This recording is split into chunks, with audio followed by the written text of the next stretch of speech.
বিসমিল্লাহির রহমানির রহিম। বইয়ের নাম তাওহীদ রেসালাত ও আখিরাত।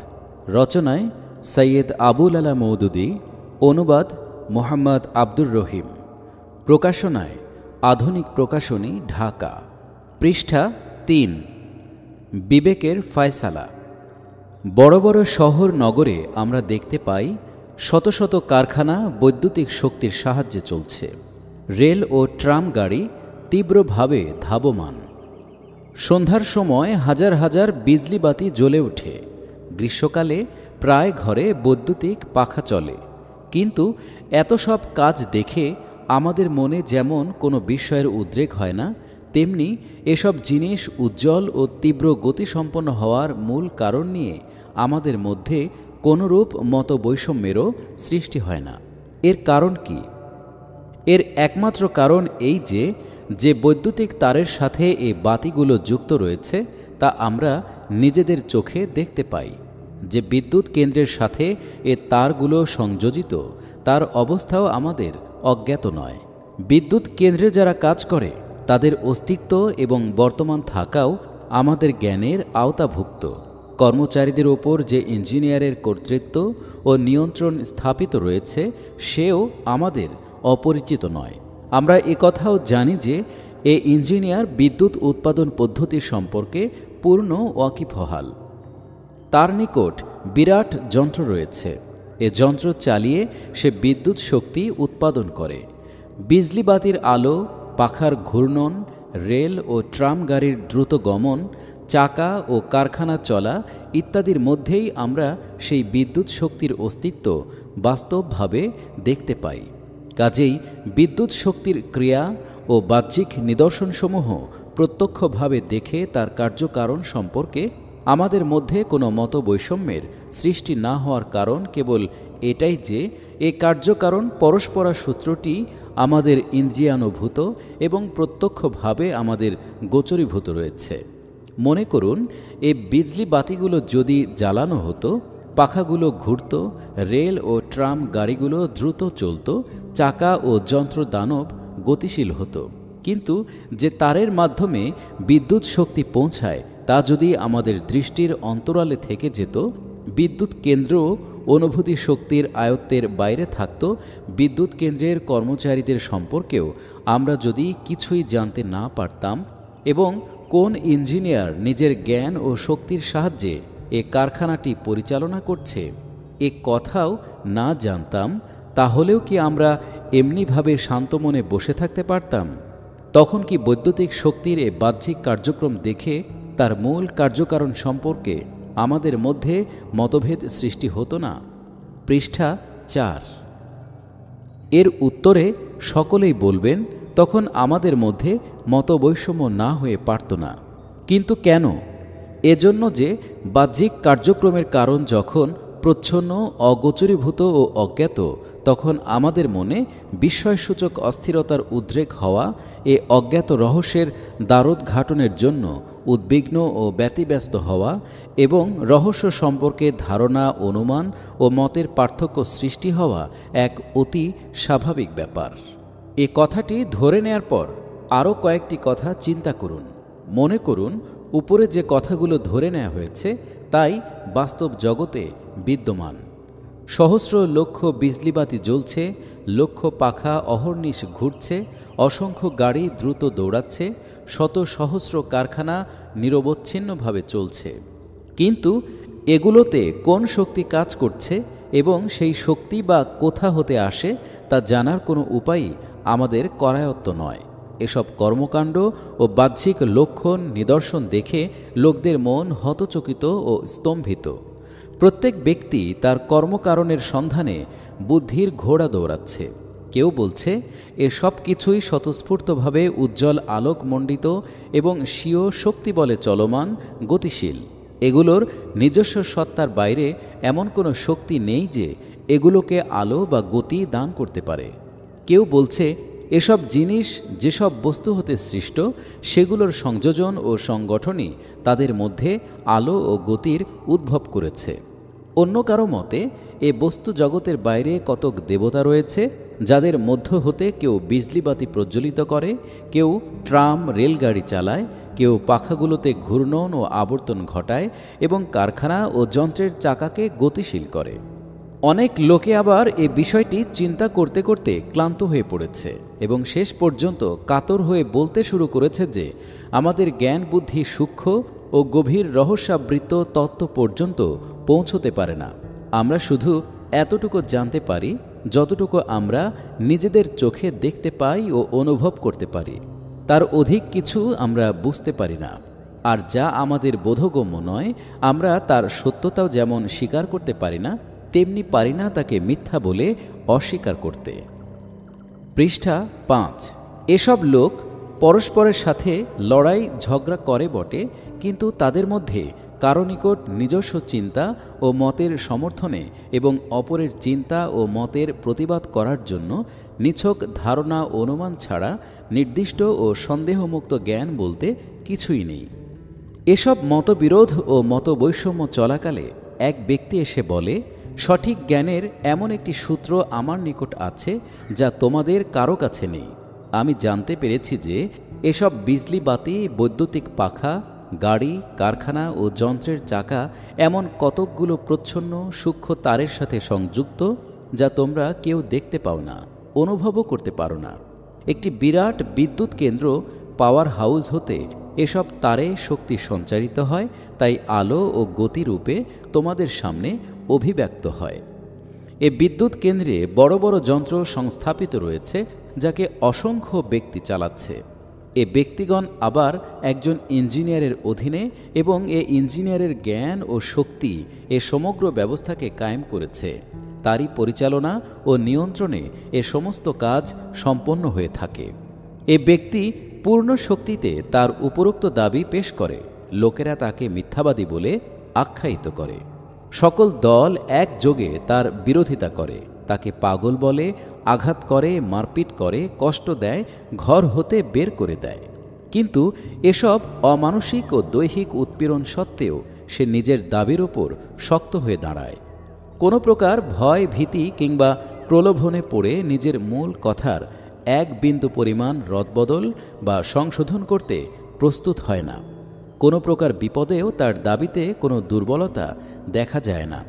উপরন্তু তার প্রত্যেকটি কথাই প্রমাণ করে যে তার কথার সত্যতার উপর তার দৃঢ় প্রত্যয় বিদ্যমান। এরপর আর এক ব্যক্তি এসে উপস্থিত হয়।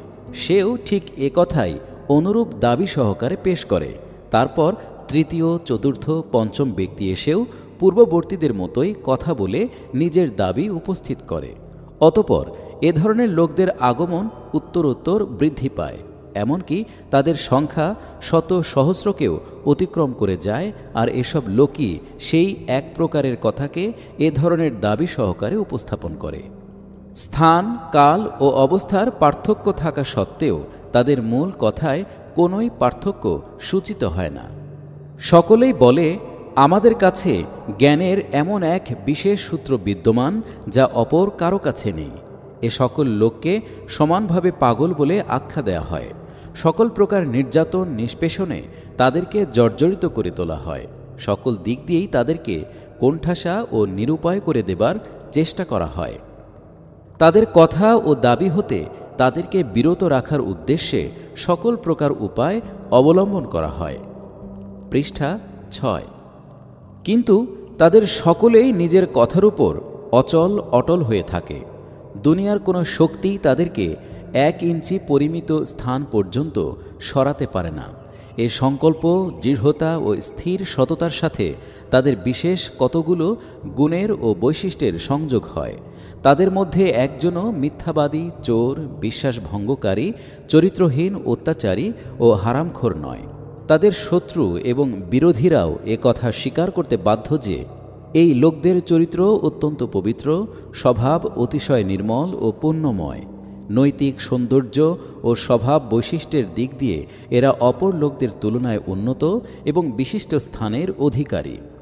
এছাড়া তাদের মধ্যে পাগলামিরও কোনো লক্ষণ দেখা যায় না, বরং তার বিপরীত চরিত্র সংশোধন ও মন পরিশুদ্ধকরণ এবং বৈষয়িক কায় কারবারগুলোর সংশোধন সম্পর্কে এমন সব উন্নত শিক্ষা তারা পেশ করে এমন সব আইন কানুন ও নিয়ম নীতি রচনা করে যারা সমান আইন রচনা করা তো দূরের কথা, তার সূক্ষ্মতা অনুধাবন করার জন্য বড় বড় পণ্ডিত মনীষীগণকে গোটা জীবন অতিবাহিত করে দিতে হয়। একদিকে সেই বিভিন্ন চিন্তা ও মতের লোক যারা এই লোকদের কথাকে মিথ্যা মনে করছে, এর সত্যতা অস্বীকার করছে, আর অপরদিকে রয়েছে ওই ঐকমত্য পোষণকারী দাবিদারগণ। এ উভয়েরই ব্যাপারটি সুস্থ ও সঠিক জ্ঞান বুদ্ধির আদালতে বিচার মীমাংসার উদ্দেশ্যে পেশ করা হয়। বিচারক হিসেবে বুদ্ধির কর্তব্য হচ্ছে প্রথমত স্বীয় অবস্থাকে খুব ভালো করে বুঝে নেয়া ও যাচাই করা। তার কর্তব্য পক্ষদ্বয়ের অবস্থাকে তুলনামূলকভাবে অনুধাবন করা এবং উভয়ের মধ্যে তুলনা ও যাচাই পরখ করার পর কারো কথা গ্রহণযোগ্য তার চূড়ান্ত সিদ্ধান্ত গ্রহণ করা।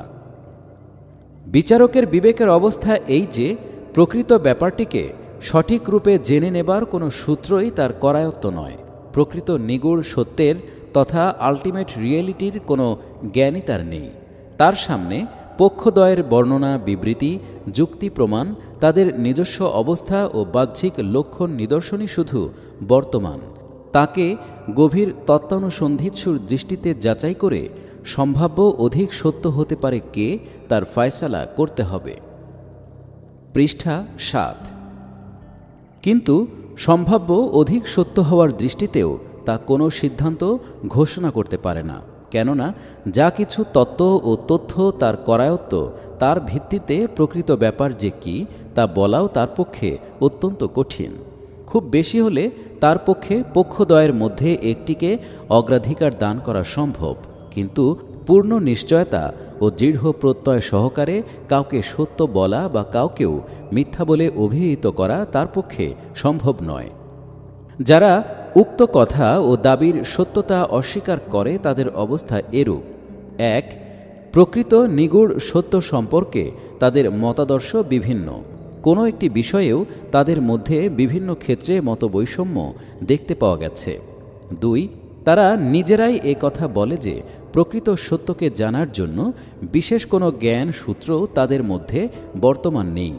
তাদের মধ্যে কোনো কোনো দল শুধু এতটুকু মাত্র দাবি করে যে তাদের আন্দাজ অনুমান অপর লোকদের আন্দাজ অনুমানের তুলনায় অধিক গুরুত্বপূর্ণ। এছাড়া আর কোনো জিনিসেরই তাদের কোনো দাবি নেই। কিন্তু তাদের ধারণা অনুমানগুলো যে নিছক ধারণা অনুমানই, এর বেশি কিছু নয়, সে কথাও সকলে এক বাক্যে স্বীকার করে। ৩. তাদের ধারণা অনুমানের উপর তাদের বিশ্বাস ঈমান ও প্রত্যয় অটল দৃঢ়তা পর্যন্ত পৌঁছেনি। মত পরিবর্তনের অনেক দৃষ্টান্ত তাদের মধ্যে বর্তমান। অনেক সময় দেখা গেছে যে একজন ব্যক্তি দীর্ঘকাল পর্যন্ত যে মত পূর্ণ প্রত্যয় সহকারে পোষণ ও প্রচার করত, পরের দিনই সে তার পুরাতন মতের প্রতিবাদ ও এক নতুন মত প্রচার করতে শুরু করেছে। বয়স জ্ঞান বুদ্ধি ও অভিজ্ঞতার ক্রমোন্নতির সাথে সাথে প্রায়ই তাদের মত পরিবর্তিত হয়, তা এক প্রমাণিত সত্য। ৪. উপরোক্ত কথা অস্বীকারীদের কাছে এ কথাকে অস্বীকার করার সপক্ষে এতটুকু মাত্র যুক্তি রয়েছে যে তারা নিজেদের কথার সত্যতার অনুকূল কোনো সন্দেহমুক্ত সুনির্দিষ্ট প্রমাণ পেশ করতে পারেনি। তার সেই গোপন তার তাদেরকে দেখায়নি যার সাথে এই বিজলি বাতি ও পাখা ইত্যাদি যুক্ত রয়েছে বলে তারা দাবি করে। বাস্তব অভিজ্ঞতা ও প্রত্যক্ষ পর্যবেক্ষকগণের মাধ্যমে বিদ্যুতের অস্তিত্বও তাদেরকে দেখানো হয়নি। বিদ্যুৎ কেন্দ্র পরিভ্রমণেরও কোনো ব্যবস্থা করেনি। এর কল কারখানা এবং যন্ত্রও দেখায়নি। সেখানকার কর্মচারীদের সাথে সাক্ষাৎ হয়নি। ইঞ্জিনিয়ারের সাথেও কখনো সাক্ষাৎ করায়নি। এমতাবস্থায় এগুলোর অস্তিত্ব ও সত্যতাকে আমরা কিভাবে মেনে নিতে পারি? যারা উক্ত কথার দাবি পেশ করছে তাদের অবস্থা এরূপ: ১. এ কথার দাবি যারা পেশ করেছে তারা সকলেই সর্বতোভাবে একমত। মূল দাবির অন্তর্নিহিত যত নিগূঢ় কথা ও দিক তার সব বিষয়েই তাদের মধ্যে পূর্ণ মতৈক্য বিদ্যমান রয়েছে। ২. তাদের সকলেরই সর্বসম্মত ঐক্যবদ্ধ দাবি এই যে তাদের নিকট প্রকৃত জ্ঞানের এমন একটি সূত্র রয়েছে যা সাধারণ লোকদের আয়ত্তাধীন নয়। ৩. তাদের মধ্যে এ কথা কেউ বলেনি যে তারা এ কথা শুধু ধারণা অনুমানের ভিত্তিতে বলছে এবং সকলেই পূর্ণ ঐকমত্যের ভিত্তিতে এ কথা বলছে যে ইঞ্জিনিয়ারের সাথে তাদের বিশেষ সম্পর্ক রয়েছে। তার কর্মচারীগণ তাদের নিকট আসা যাওয়া করে, তার কারখানা পরিভ্রমণেও তাদেরকে সুযোগ দেওয়া হয়েছে এবং তারা যা কিছু বলে তা সন্দেহমুক্ত জ্ঞান ও দৃঢ় প্রত্যয় সহকারেই বলে, ধারণা অনুমানের ভিত্তিতে নয়। 4, তাদের মধ্যে কেউ নিজের কথা ও দাবিতে বিন্দু পরিমাণও রদবদল করেছে, এরূপ একটি দৃষ্টান্ত পেশ করা যেতে পারে না। তাদের মধ্যে প্রত্যেক ব্যক্তি জীবনের সূচনা হতে শেষ নিঃশ্বাস পর্যন্ত একই কথা বলেছেন। 5, তাদের চরিত্র চূড়ান্ত পর্যায়ে পবিত্র। মিথ্যা, ধোঁকা, প্রতারণা, শঠতা, দাগাবাজির বিন্দু পরিমাণ সম্পর্কও তাদের চরিত্রে নেই। আর জীবনের সমগ্র ব্যাপারে তারা সত্যনিষ্ঠ ও খাঁটি। তারা এ ব্যাপারে সকলে মিলে যে মিথ্যা বলবে এর যুক্তিগত কারণ কিছুই নেই। 6, এরূপ দাবি করে তারা ব্যক্তিগত কোনো স্বার্থ উদ্ধার করতে চেয়েছে এরূপ কোনো প্রমাণও পেশ করা যেতে পারে না, বরং বিপরীত এ অকাট্য প্রমাণ রয়েছে যে তাদের অধিকাংশ এ দাবির কারণে অমানসিক কষ্ট ও নির্যাতন ভোগ করেছে, সম্মুখীন হয়েছে কঠিন বিপদ মুসিবতের। সেজন্য তারা দৈহিক কষ্ট ভোগ করেছে, কারারুদ্ধ হয়েছে, আহত ও প্রহরিত হয়েছে, দেশ হতে নির্বাসিত ও বহিষ্কৃত হয়েছে। অনেককে হত্যাও করা হয়েছে, এমনকি কাউকে কাউকে করাত দ্বারা 2 টুকরা করা হয়েছে। পৃষ্ঠা 9, কয়েকজন ছাড়া কারো পক্ষেই সচ্ছল ও সুখী জীবন যাপন করা সম্ভব হয়নি। কাজেই এ কাজের পশ্চাতে কোনো ব্যক্তিগত স্বার্থ নিহিত রয়েছে এরূপ অভিযোগ আরোপ করা যায় না, বরং এরূপ প্রতিকূল অবস্থায় নিজের কথা ও দাবির উপর অটল হয়ে দাঁড়িয়ে থাকাই নিঃসন্দেহে প্রমাণ করে যে তাদের সত্যতা সম্পর্কে তাদের চূড়ান্ত পর্যায়ের বিশ্বাস ও আস্থা ছিল, এমন বিশ্বাস ও আস্থা যে নিজের প্রাণ বাঁচাবার উদ্দেশ্যেও তাদের কেউ নিজ দাবি প্রত্যাহার করতে প্রস্তুত হয়নি। 7, তারা পাগল, বুদ্ধি বিবর্জিত ছিল বলেও কোনো প্রমাণ নেই। জীবনের সমগ্র ব্যাপারে তারা সকলেই চূড়ান্ত পর্যায়ের বুদ্ধিমান ও সুস্থ জ্ঞান সম্পন্ন প্রমাণিত হয়েছে। তাদের বিরোধীরাও প্রায়ই তাদের জ্ঞান ও বুদ্ধির কাছে মাথা নত করতে বাধ্য হয়েছে। এমতাবস্থায় এ বিশেষ ব্যাপারে তাদের পাগল বলে কী রূপে বিশ্বাস করা যেতে পারে? বিশেষত এ ব্যাপারটি যে কি তাও চিন্তা করা আবশ্যক। এ বিষয়টি তাদের জন্য জীবন মরণের প্রশ্ন হয়ে দেখা দিয়েছিল। এরই জন্য তারা সারা দুনিয়ার মোকাবেলা করতেও প্রস্তুত হয়েছিল। এরই জন্য তারা বছরের পর বছর ধরে দুনিয়ার সাথে লড়াইয়ে লিপ্ত হয়েছিল। সেটাই ছিল তাদের বুদ্ধিসম্পন্ন শিক্ষার মূলনীতি, যার বুদ্ধিসম্পন্ন হওয়ার কথা বিরুদ্ধবাদীরাও স্বীকার করতে বাধ্য হয়েছে। 8, তারা নিজেরাও এটা বলেনি যে আমরা বিদ্যুৎ কেন্দ্রের ইঞ্জিনিয়ার বা সেখানকার কর্মচারীদের সাথে সাক্ষাৎ করাতে পারি, কিংবা তার গোপন কারখানাও দেখাতে পারি, অথবা বাস্তব অভিজ্ঞতা ও পর্যবেক্ষণের সাহায্যে আমাদের দাবির যথার্থতাও প্রমাণ করতে পারি। তারা নিজেরা এ সমস্ত বিষয়কে অদৃশ্য বলেই অভিহিত করে।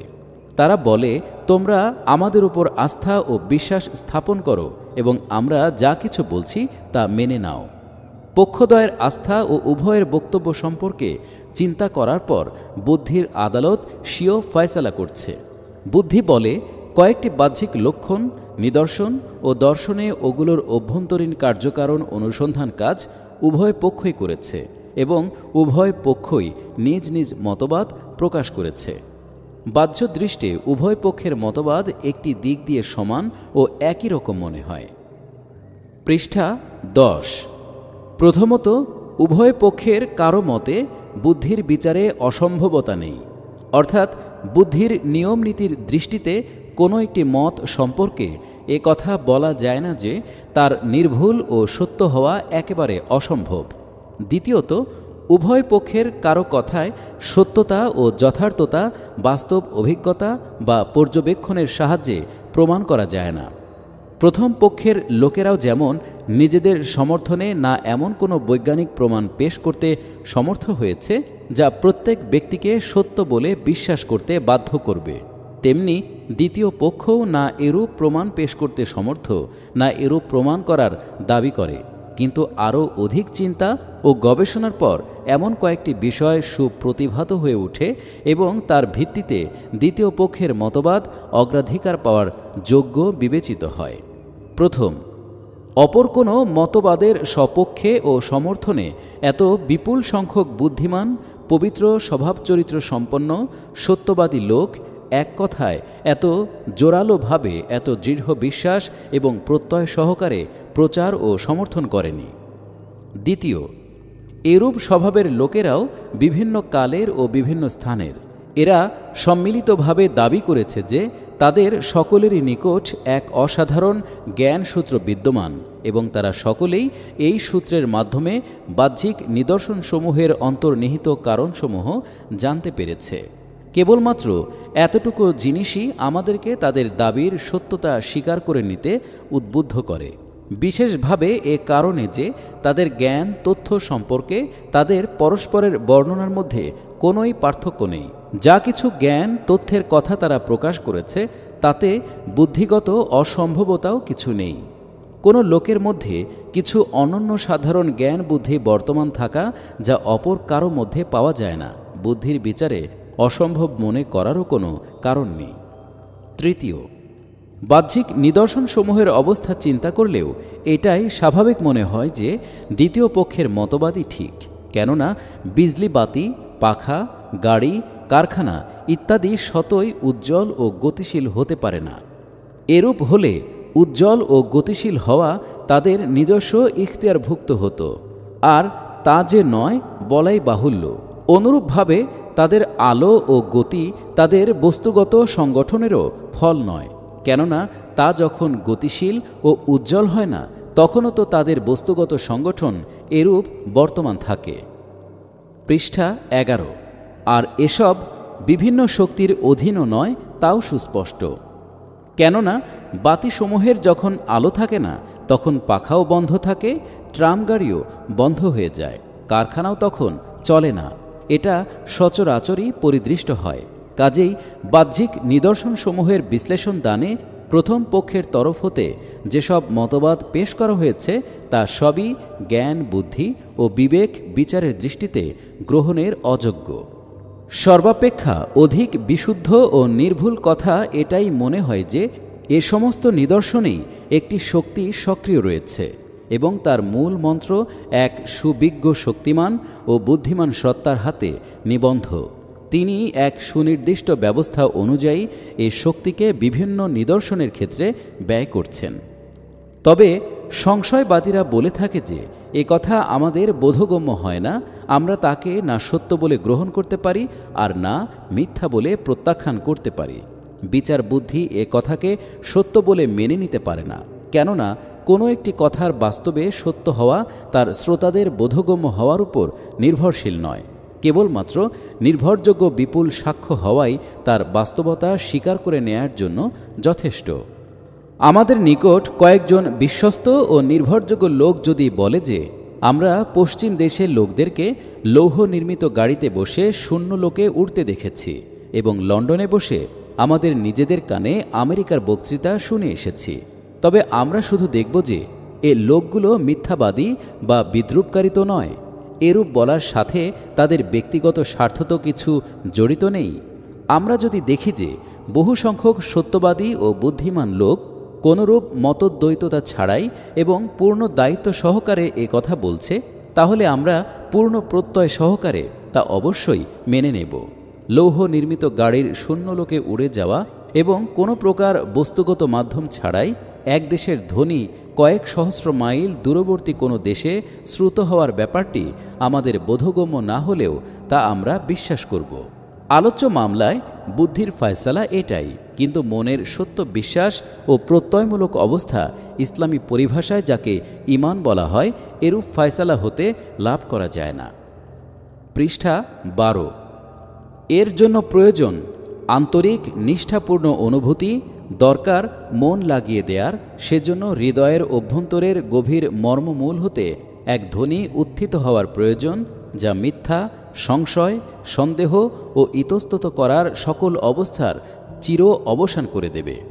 পরিষ্কার বলে দেবে লোকদের ধারণা, অনুমান, চিন্তা, কল্পনা ভুল, বাতিল। সত্যবাদী লোকেরা যা আন্দাজ করে নেয় নির্ভুল জ্ঞান ও অনাবিল অন্তর্দৃষ্টির ভিত্তিতে, তাই সত্য, তাই নির্ভুল। পৃষ্ঠা ১৩। বিবেকের বিচারে মুহাম্মদ সাল্লাল্লাহু আলাইহি ওয়াসাল্লামের নবুয়াত। কিছুক্ষণের জন্য চর্মচক্ষু বন্ধ করে কল্পনার দৃষ্টি উন্মোচন করুন এবং ১৪০০ বছর পেছনের দুনিয়ার অবস্থার প্রতি দৃষ্টি নিক্ষেপ করুন।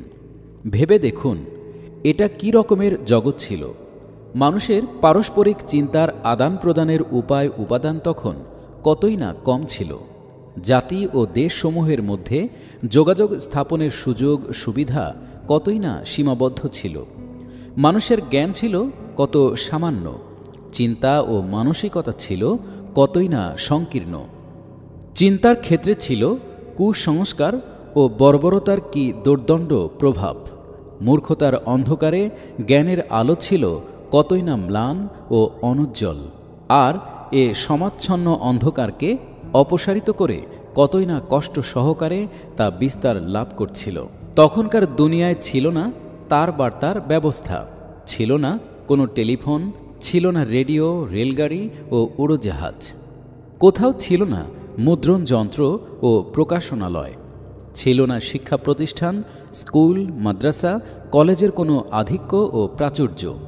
তখন কোনো পত্র পত্রিকা বা সাময়িকী প্রকাশিত হতো না, না লিখিত ও প্রচারিত হতো বিপুল সংখ্যায় বই পুস্তক। সেই যুগের একজন পণ্ডিত ব্যক্তির জ্ঞানও অনেক দিক দিয়ে বর্তমান যুগের একজন সাধারণ লোকের তুলনায় ছিল অতি সামান্য। সেকালের উচ্চ সমাজের এক ব্যক্তিও বর্তমান যুগের এক মজুর শ্রমিক অপেক্ষাও ছিল কম সভ্যতামণ্ডিত। ওই সময়ের একজন উন্নত শিক্ষিত ব্যক্তি একালের এক কুসংস্কারচ্ছন্ন ব্যক্তি অপেক্ষা কুসংস্কারচ্ছন্ন ছিল। আজ যে কথা ছোট বড় সকলেই জানে, সেকালে তা কয়েক বছরকালীন অবিশ্রান্ত শ্রম, মেহনত, অনুসন্ধান ও গবেষণার পরও জানা কঠিন ছিল। যেসব জ্ঞান বর্তমানে আলোর মতো সমগ্র পরিবেশে ছড়িয়ে রয়েছে এবং যা প্রত্যেকটি বালক পর্যন্ত চৈতন্যোদয় হওয়ার সাথে সাথেই জানতে পারে, অনুরূপ জ্ঞানের জন্য সেকালে শত সহস্র মাইল পথ সফর করতে হতো। এর অনুসন্ধানে জীবন অতিবাহিত করে দেয়া হতো। আজ যেসব কথা ও চিন্তাকে কুসংস্কার বলে আখ্যা দেয়া হয়, সেকালে তাই ছিল গভীর সূক্ষ্ম জ্ঞানের পর্যায়ভুক্ত। বর্তমানে যেসব কাজ অবাঞ্ছনীয়, বর্বরতামূলক বলে বিবেচিত হয়, সেকালে তা ছিল লোকদের নিত্য নৈমিত্তিক কাজ। যেসব উপায় ও পন্থাকে আজ মানুষের মন ঘৃণা করে, সেকালের নৈতিকতায় তা কেবল বৈধই ছিল না, তার বিপরীত কোনো পন্থা বা উপায় হতে পারে তা ছিল নিতান্ত ধারণাতীত। বিস্ময়কর জিনিসের প্রতি সেকালের লোকদের মনে আকর্ষণ ছিল সীমাতিরিক্ত। অতি প্রাকৃতিক, অস্বাভাবিক ও অসাধারণ না হলে সেকালে কোনো জিনিসই সত্য, মহান ও পবিত্র বলে স্বীকৃত হতো না। পৃষ্ঠা ১৪।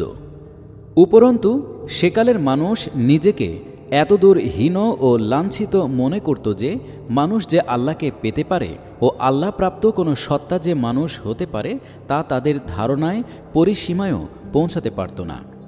এ অন্ধকারাচ্ছন্ন যুগে পৃথিবীর এমন এক ক্ষুদ্র দেশ ছিল যেখানে এ অন্ধকার অধিকতর পুঞ্জীভূত হয়েছিল। সেকালের সভ্যতা ও তামাদ্দুনের দৃষ্টিতে যেসব দেশ সভ্য বলে গণ্য হতো, সেগুলোর মাঝখানে আরব দেশ সব দেশ হতে স্বতন্ত্র ও বিচ্ছিন্ন। চতুর্দিকে পারস্য, রোম, মিশর দেশে জ্ঞান, বিজ্ঞান ও সভ্যতা সংস্কৃতির কতকটা নিদর্শন পাওয়া যেত, কিন্তু বালির অসীম সমুদ্র আরব দেশকে তা হতে রেখেছিল সম্পূর্ণ স্বতন্ত্র করে। আরব সওদাগর উষ্ট্রযান যোগে কয়েক মাস ধরে এ মরুপথ অতিক্রম করে যেত এসব দেশে ব্যবসায় ও বাণিজ্য করার জন্য এবং পণ্যের বিনিময় করে স্বদেশে প্রত্যাবর্তন করত। সে দেশের জ্ঞান ও সভ্যতার এক বিন্দু স্পর্শ তারা নিজ দেশের জন্য সাথে করে আনত না। আরব দেশে না ছিল কোনো শিক্ষা প্রতিষ্ঠান, না গ্রন্থাগার। লোকদের মধ্যে যেমন ছিল না কোনো জ্ঞান শিক্ষার চর্চা, তেমনি জ্ঞান বিজ্ঞান ও শিল্পকলার প্রতিও তাদের ছিল না কোনো আগ্রহ ও কৌতূহল। সমগ্র দেশে মুষ্টিমেয় কয়েকজন লোক মাত্র কিছুটা লেখাপড়া জানত বটে, কিন্তু সেকালের জ্ঞান বিজ্ঞানের সাথে পরিচিত হওয়ার জন্য তাকে আদৌ যথেষ্ট বলা চলে না। তাদের নিকট উচ্চমানের এক সুসংবদ্ধ ভাষা বর্তমান ছিল। উচ্চ চিন্তাধারা প্রকাশ করার অসাধারণ যোগ্যতাও তার ছিল। তাতে উন্নততর সাহিত্যিক রুচি ও মাধুর্য বর্তমান ছিল। কিন্তু তাদের সাহিত্যের যে অবশিষ্টাংশ আমরা দেখতে পেয়েছি তা হতে মনে হচ্ছে যে তাদের জ্ঞানের পরিধি ছিল অত্যন্ত সীমাবদ্ধ। তাহজিব ও তামাদ্দুনের ক্ষেত্রে তাদের মর্যাদা ছিল অত্যন্ত নিম্নস্থানীয়। অন্ধ কুসংস্কারে ভর্তি ছিল তাদের চিন্তাধারা। বর্বরতাপূর্ণ ও জঘন্য ধরনের ছিল আদত অভ্যাস। তাদের নৈতিকতার ধারণা ছিল অত্যন্ত হাস্যকর। আরবদের এ ভূখণ্ডে কোনো সুসংবদ্ধ শাসন ব্যবস্থা ছিল না, ছিল না কোনো নিয়ম ও শৃঙ্খলা। প্রত্যেকটি গোত্রই ছিল স্বাধীন, নিরঙ্কুশ ও খোদ মুক্তার। কেবল জঙ্গলি কানুনই সেখানে মেনে চলা হতো। পৃষ্ঠা 15। সময় ও সুযোগ হলেই একজন অপরজনকে হত্যা করত, তার অর্থ সম্পদ দখল করে বসত। যে ব্যক্তি তার গোত্র উদ্ভূত নয় তাকে সে হত্যা করবে না কেন, কেন কেড়ে নিবে না তাদের যাবতীয় ধন সম্পদ, তা ছিল আরবদের বুদ্ধির অতীত। নৈতিকতা, তাহজিব ও সংস্কৃতি সম্পর্কে তাদের যেসব ধারণা ছিল তা ছিল অত্যন্ত সাধারণ, অপরিপক্ক ও অপরিচ্ছন্ন। পাক নাপাক, সুন্দর ও কুৎসিত, ভালো ও মন্দের যে পার্থক্য তার সাথে তারা ছিল না এক বিন্দু পরিচিত। তাদের জীবন ছিল কদর্য রীতিনীতি ও বর্বরতামূলক। ব্যভিচার, জুয়া, মদ, লুটতরাজ, হত্যা, রক্তপাত প্রভৃতি জঘন্য কাজ ছিল তাদের জীবনের নিত্য নৈমিত্তিক ঘটনা। তারা অপর লোকের সামনে সম্পূর্ণভাবে উলঙ্গ হতেও বিন্দুমাত্র সংকোচ বোধ করত না। এদেশের স্ত্রী লোকেরা পর্যন্ত বিবস্ত্র হয়ে কাবা ঘর তাওয়াফ করত। তারা নিজেদের কন্যা সন্তানদেরকে নিজেদের হাতেই জীবন্ত দাফন করত এবং তা এ মূর্খতা ব্যঞ্জক চিন্তা করে যে মেয়ে জীবিত থাকলে একজনকে জামাই বানাতে হবে। তারা পিতার মৃত্যুর পর সৎ মাতাকে পর্যন্ত বিবাহ করত। পানাহার, পোশাক ও পাক পবিত্রতার সাধারণ ভদ্রতা পর্যন্ত তাদের জানা ছিল না। ধর্মের দৃষ্টিতে সেকালে দুনিয়া যেসব মূর্খতা ও গোমরাহির মধ্যে লিপ্ত ছিল, এ আরবগণও তার সমানভাবে অংশীদার ছিল। মূর্তি পূজা, মৃত মানুষের আত্মার পূজা, নক্ষত্র পূজা, এক আল্লাহর বন্দেগী ও উপাসনা ছাড়া তখনকার দুনিয়ায় যত ধরনের অসংখ্য প্রকারের পূজার প্রচলন ছিল তার সবই সেই দেশে ব্যাপকভাবে প্রচলিত ছিল। প্রাচীনকালের নবীগণ এবং তাদের প্রদত্ত শিক্ষা ও আদর্শ সম্পর্কে তাদের নিকট কোনো নির্ভুল জ্ঞান ছিল না। তারা অবশ্য একথা জানত যে ইব্রাহিম আলাইসাল্লাম ও ইসমাইল আলাইসাল্লাম তাদের পূর্বপুরুষ, কিন্তু এ মহান পূর্বপুরুষদের দিন কি ছিল, তারা কার বন্দেগী ও দাসত্ব করতেন সেই সম্পর্কে তাদের বিন্দুমাত্র ধারণা ছিল না।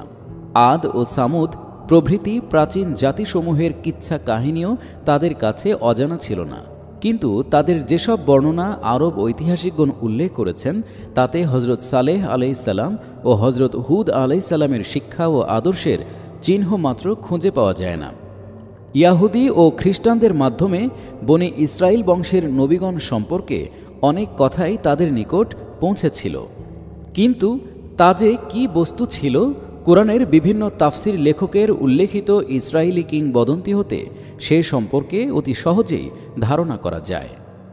এ নবীগণ যে কী ধরনের লোক ছিলেন ও নবুয়াত সম্পর্কে তাদের ধারণা যে কত নীচ ও হীন ছিল তা ওইসব বর্ণনা পাঠ করলেই বুঝতে পারা যায়।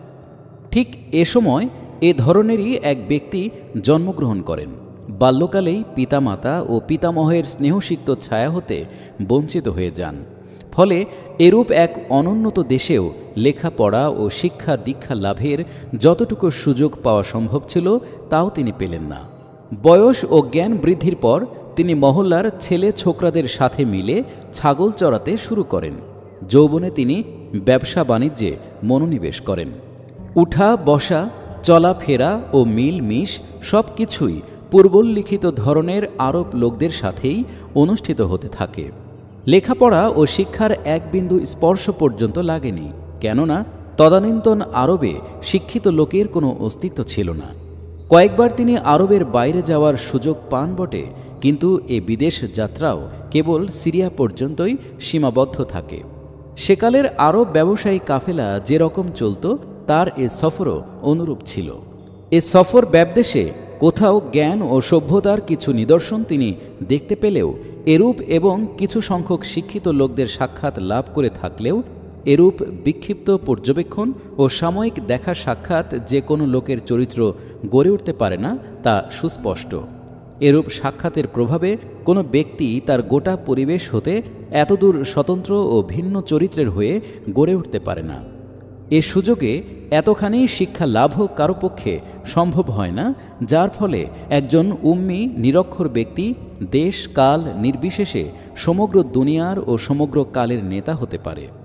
তিনি বাইরের লোকের নিকট হতে কোনো এক পর্যায়ের জ্ঞান অর্জন করে থাকলেও তখনকার দুনিয়ায় শিক্ষার অস্তিত্ব পর্যন্ত কোথাও ছিল না। ধর্ম, নৈতিকতা, সভ্যতা ও সংস্কৃতি সম্পর্কে সেকালে কোনো ধারণাও ছিল না। মানবীয় চরিত্রের নমুনাই কোথাও খুঁজে পাওয়া যেত না। সেই সব কিছু লাভ করার কোনো উপায়ই তার ছিল না। কেবল আরবেই নয়, তখনকার সমগ্র দুনিয়ার পরিবেশ সামনে রেখে চিন্তা করতে হবে। আলোচ্য ব্যক্তি যেসব লোকের মধ্যে জন্মগ্রহণ করলেন, যাদের মধ্যে বাল্য ও শৈশবকাল অতিবাহিত করলেন, যাদের সাথে লালিত পালিত হয়ে যৌবনে পদার্পণ করলেন, যাদের সাথে তার মেলামেশা ও চলাফেরা ছিল, যাদের সাথে তার দিন রাতের লেনদেন কাজ কারবার সম্পন্ন হতো, জীবনের প্রথম হতেই অভ্যাসে চরিত্রে সেসব লোক হতে সম্পূর্ণ স্বতন্ত্রভাবে গড়ে উঠলেন। পৃষ্ঠা 17। তিনি কখনো মিথ্যা বলতেন না। তার সততা, সত্যবাদিতার সাক্ষ্য দিত তখনকার গোটা জাতি। তার কোনো প্রাণের দুশমনও তার উপর মিথ্যা বলার কোনো অভিযোগ আরোপ করতে পারেনি। তিনি কারো সাথে অশ্লীল কথা বলতেন না, কেউ তার মুখে অশ্লীল কথা বা গালাগালি উচ্চারিত হতে শুনতে পাননি। তিনি লোকদের সাথে ভালো সম্পর্ক স্থাপন করে চলতেন, কিন্তু কখনো কারো সাথে রূঢ় ভাষা ব্যবহার বা ঝগড়া ফাসাদ করেননি।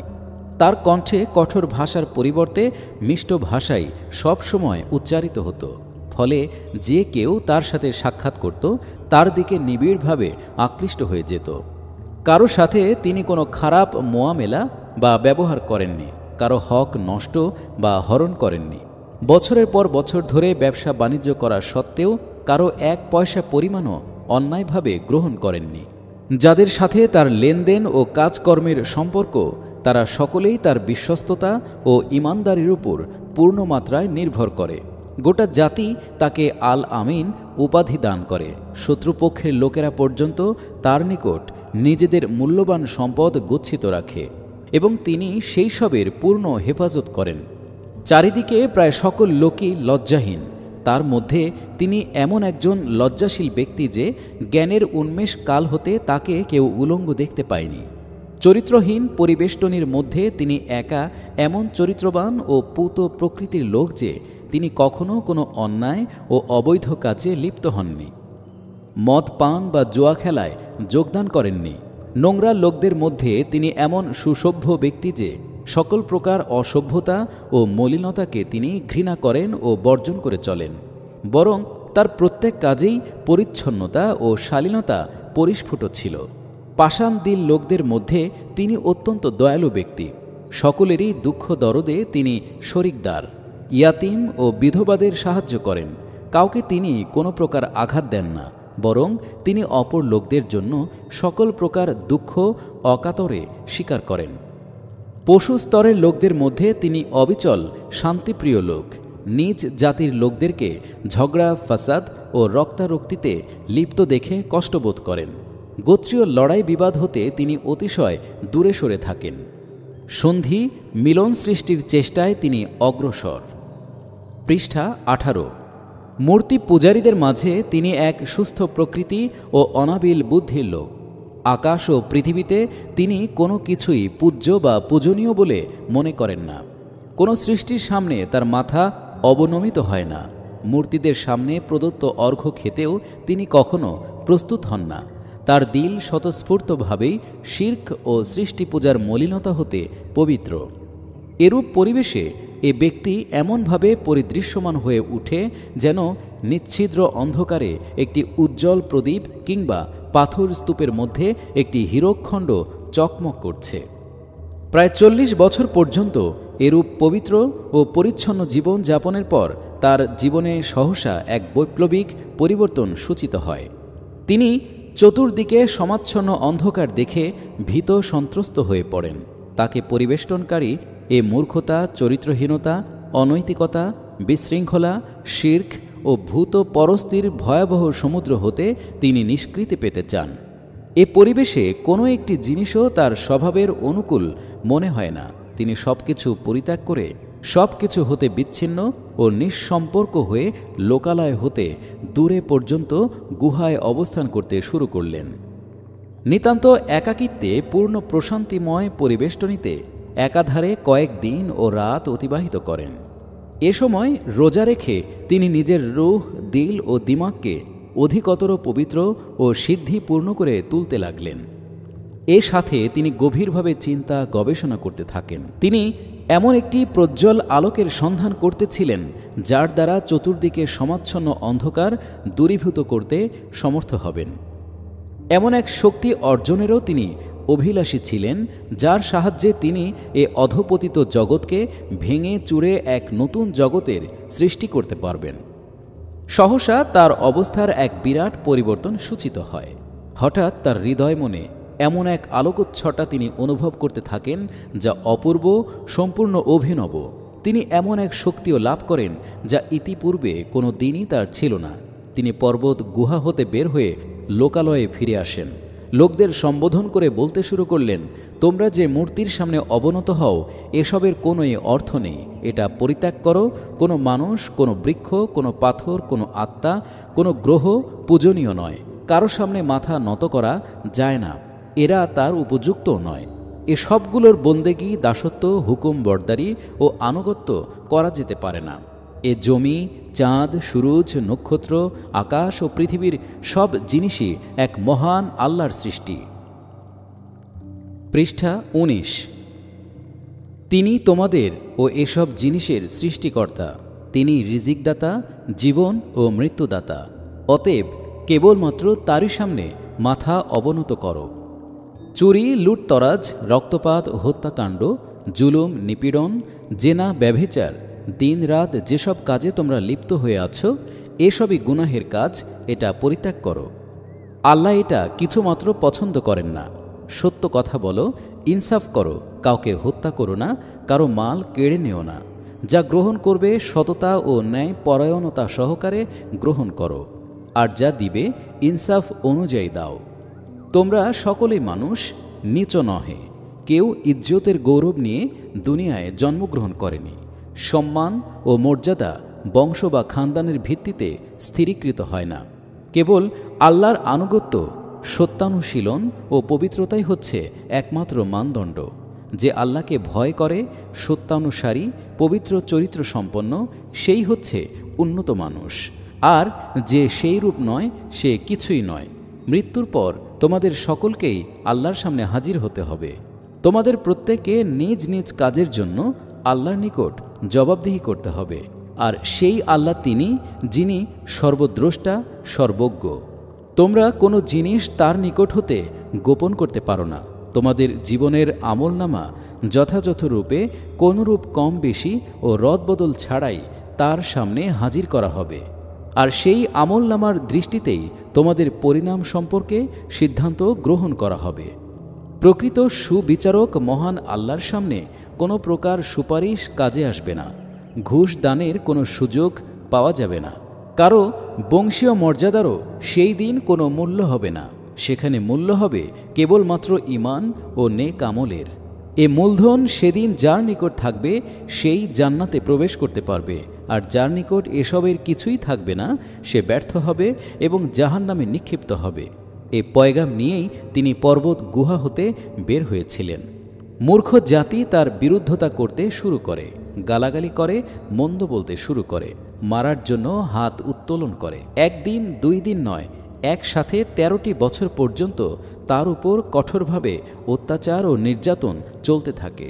শেষ পর্যন্ত তাকে স্বদেশ হতে বের করে দেয়া হয়। আর কেবল বের করে দিয়েই তারা ক্ষান্ত হয়নি। পৃষ্ঠা 20।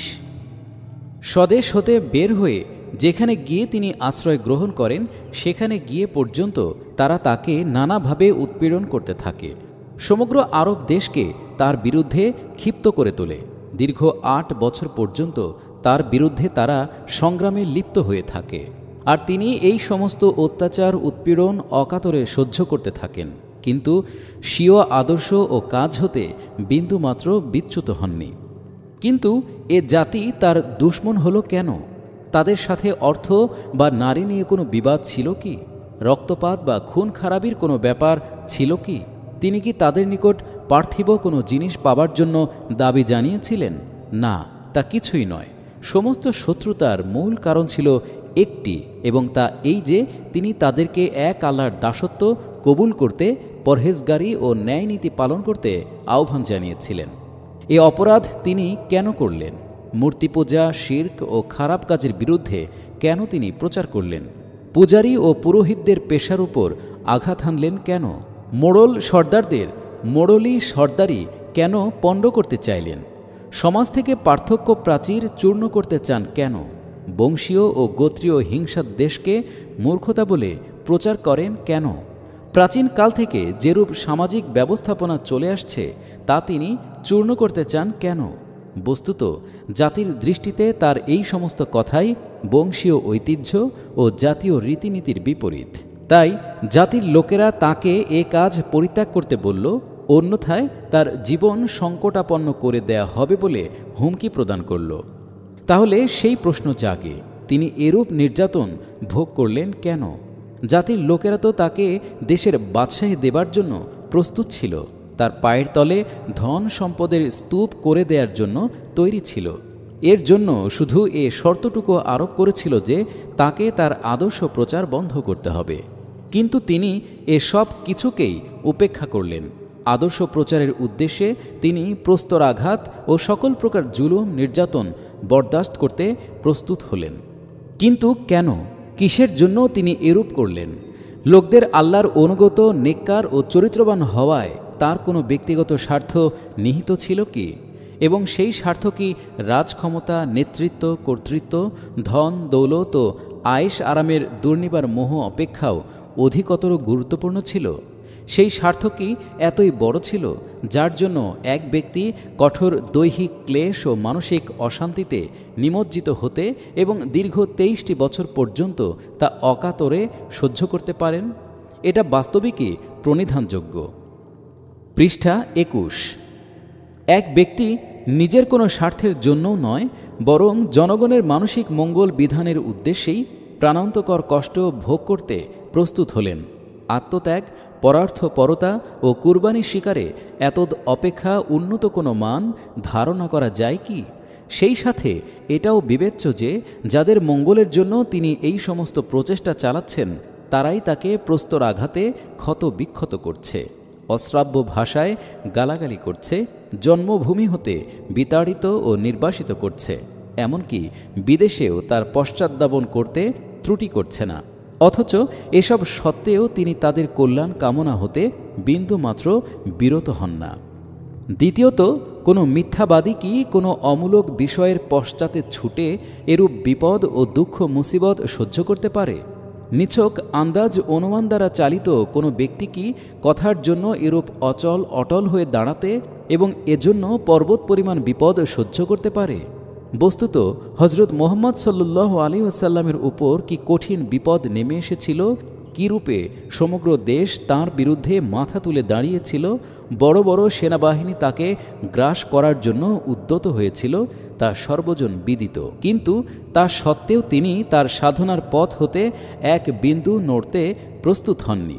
এ দৃঢ়তা ও স্থির চিত্ততা হতে সতই প্রমাণিত যে তার আদর্শের সত্যতা সম্পর্কে তার হৃদয়ে অপরিসীম প্রত্যয় জন্মেছিল।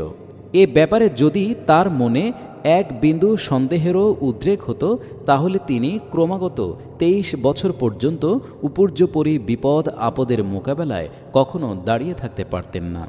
আলোচ্য ব্যক্তির অবস্থা পর্যবেক্ষণের এটা একটি দিক মাত্র। তার অবস্থার অপর দিক এটা হতেও বিস্ময়কর। 40 বছর পর্যন্ত তিনি আরববাসীদের ন্যায়ই একজন সাধারণ মানুষ ছিলেন। এ সময়ের মধ্যে তাকে একজন বড় ভাষণদাতা এবং অনন্য সাধারণ বক্তা হিসেবেও কেউ জানতে পারেনি। বুদ্ধি, জ্ঞান ও প্রজ্ঞাপূর্ণ কথাবার্তা বলতেও কেউ শুনতে পায়নি। ধর্মতত্ত্ব, নীতি, দর্শন, আইন ও রাষ্ট্রবিজ্ঞান, অর্থনীতি ও সমাজবিজ্ঞান ইত্যাদি বিষয় সম্পর্কে কথা বলতেও কেউ তাকে দেখেনি। পৃষ্ঠা 22। কেউ তার কাছ থেকে আল্লাহ, ফেরেশতা, আসমানে কিতাব, নবী, রাসূল, অতীতকালের বিভিন্ন জাতি, কিয়ামত, পরকালীন জীবন এবং জান্নাত ও জাহান্নাম সম্পর্কে একটি কথাও শুনতে পায়নি। তিনি যদিও প্রথম হতে অত্যন্ত পবিত্র ও উন্নত চরিত্র বিশিষ্ট এবং স্বাধীনচেতা লোক ছিলেন, কিন্তু 40 বছর পর্যন্ত তার সত্তায় এমন কোনো অনন্য সাধারণ বিষয় পরিলক্ষিত হয়নি যার ভিত্তিতে তার ভবিষ্যৎ জীবন সম্পর্কে কিছু আশাবাদী হওয়া যেত। তখন পর্যন্ত লোকেরা তাকে কেবলমাত্র একজন স্বল্পবাক, শান্তিপ্রিয় ও নিরীহ ভদ্রলোক হিসেবেই জানত। কিন্তু 40 বছর পর তিনি যখন পর্বত গুহা থেকে এক অভিনব পয়গাম নিয়ে আসলেন, তখন তাকে অপূর্ব লোক হিসেবে দেখা গেল। এরপর তিনি এক বিস্ময়কর বাণী শোনাতে শুরু করলেন। তার সেই বাণী শুনে সমগ্র আরববাসী বিস্মিত ও হতচকিত হতে লাগল। এর প্রভাব প্রতিক্রিয়া এত তীব্র ও গভীর ছিল যে প্রাণের শত্রু পর্যন্ত তা শুনতে ভয় পেত, কেননা তা শুনলেই তাদের মর্মস্পর্শ করবে এ কথা তাদের জানা ছিল। তার ভাষা, সৌন্দর্য ও রচনা সৌকর্য, ওজস্বিতা ছিল অপূর্ব, অতুলনীয়।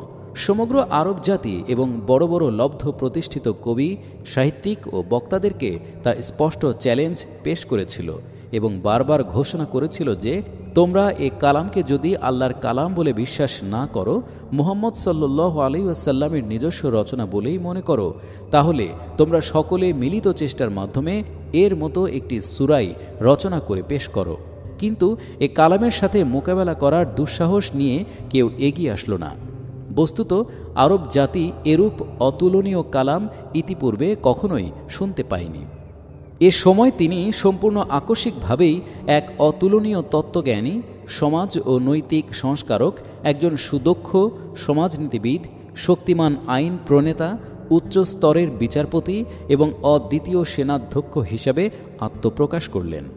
এহেন নিরক্ষর মরুবাসী যেসব জ্ঞান বুদ্ধিসম্মত কথাবার্তা বললেন, তা যেমন পূর্বেও কেউ বলতে পারেনি, ভবিষ্যতেও কেউ বলতে সক্ষম হবে না। এই উম্মি ব্যক্তি ধর্মতত্ত্বের অধিকতর গুরুত্বপূর্ণ ও জটিল বিষয়গুলো সম্পর্কে ভাষণ দিতে শুরু করলেন। মানব জাতির ইতিহাস থেকে তার উত্থান ও পতন সম্পর্কে বহু অমূল্য জ্ঞান গর্ভ বক্তৃতা পেশ করতে শুরু করলেন। প্রাচীনকালের সমাজ সংস্কারকদের কার্যাবলী এবং বিশ্বের ধর্মতত্ত্বসমূহের সমালোচনা এবং বিভিন্ন জাতির পারস্পরিক দ্বন্দ্ব বিবাদ মীমাংসা করতে লাগলেন। পৃষ্ঠা 23। মানুষকে উন্নত নৈতিক আদর্শ, কৃষ্টি, সংস্কৃতি ও সুসংবদ্ধতার শিক্ষা দিতে লাগলেন।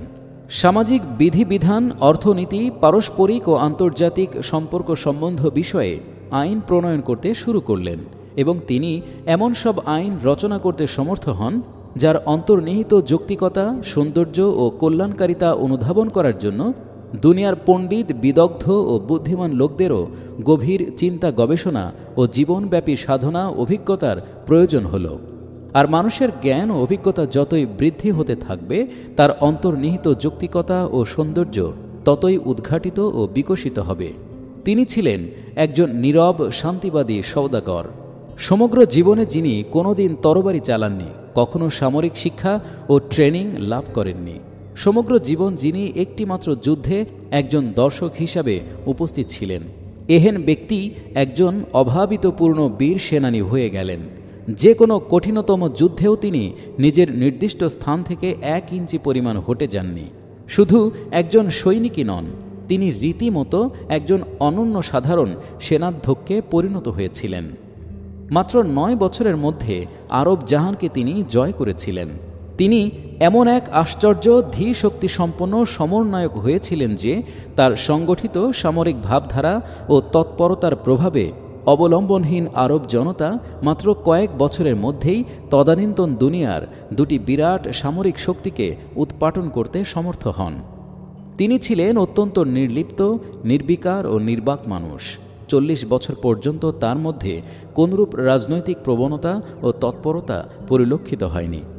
সহসা তিনি এমন এক সুদক্ষ সমাজ সংস্কারক ও সমাজ পরিচালক হিসেবে আত্মপ্রকাশ করলেন যে 23 বছরের মধ্যে তিনি 12 লক্ষ বর্গমাইল বিস্তৃত মরুভূমির বিক্ষিপ্ত যুদ্ধবাজ, গণ্ডমূর্খ, দুর্নীতিপরায়ণ, অসভ্য, অসামাজিক ও চিরকালের আত্মকলহপ্রিয় গোত্রসমূহকে এক ধর্ম, এক জীবন ব্যবস্থা, এক কৃষ্টি ও সংস্কৃতি, এক রাষ্ট্র ও সভ্যতা, এক আইন ও এক অখণ্ড প্রশাসনিক ব্যবস্থার অধীনে সুসংবদ্ধ করে নিলেন।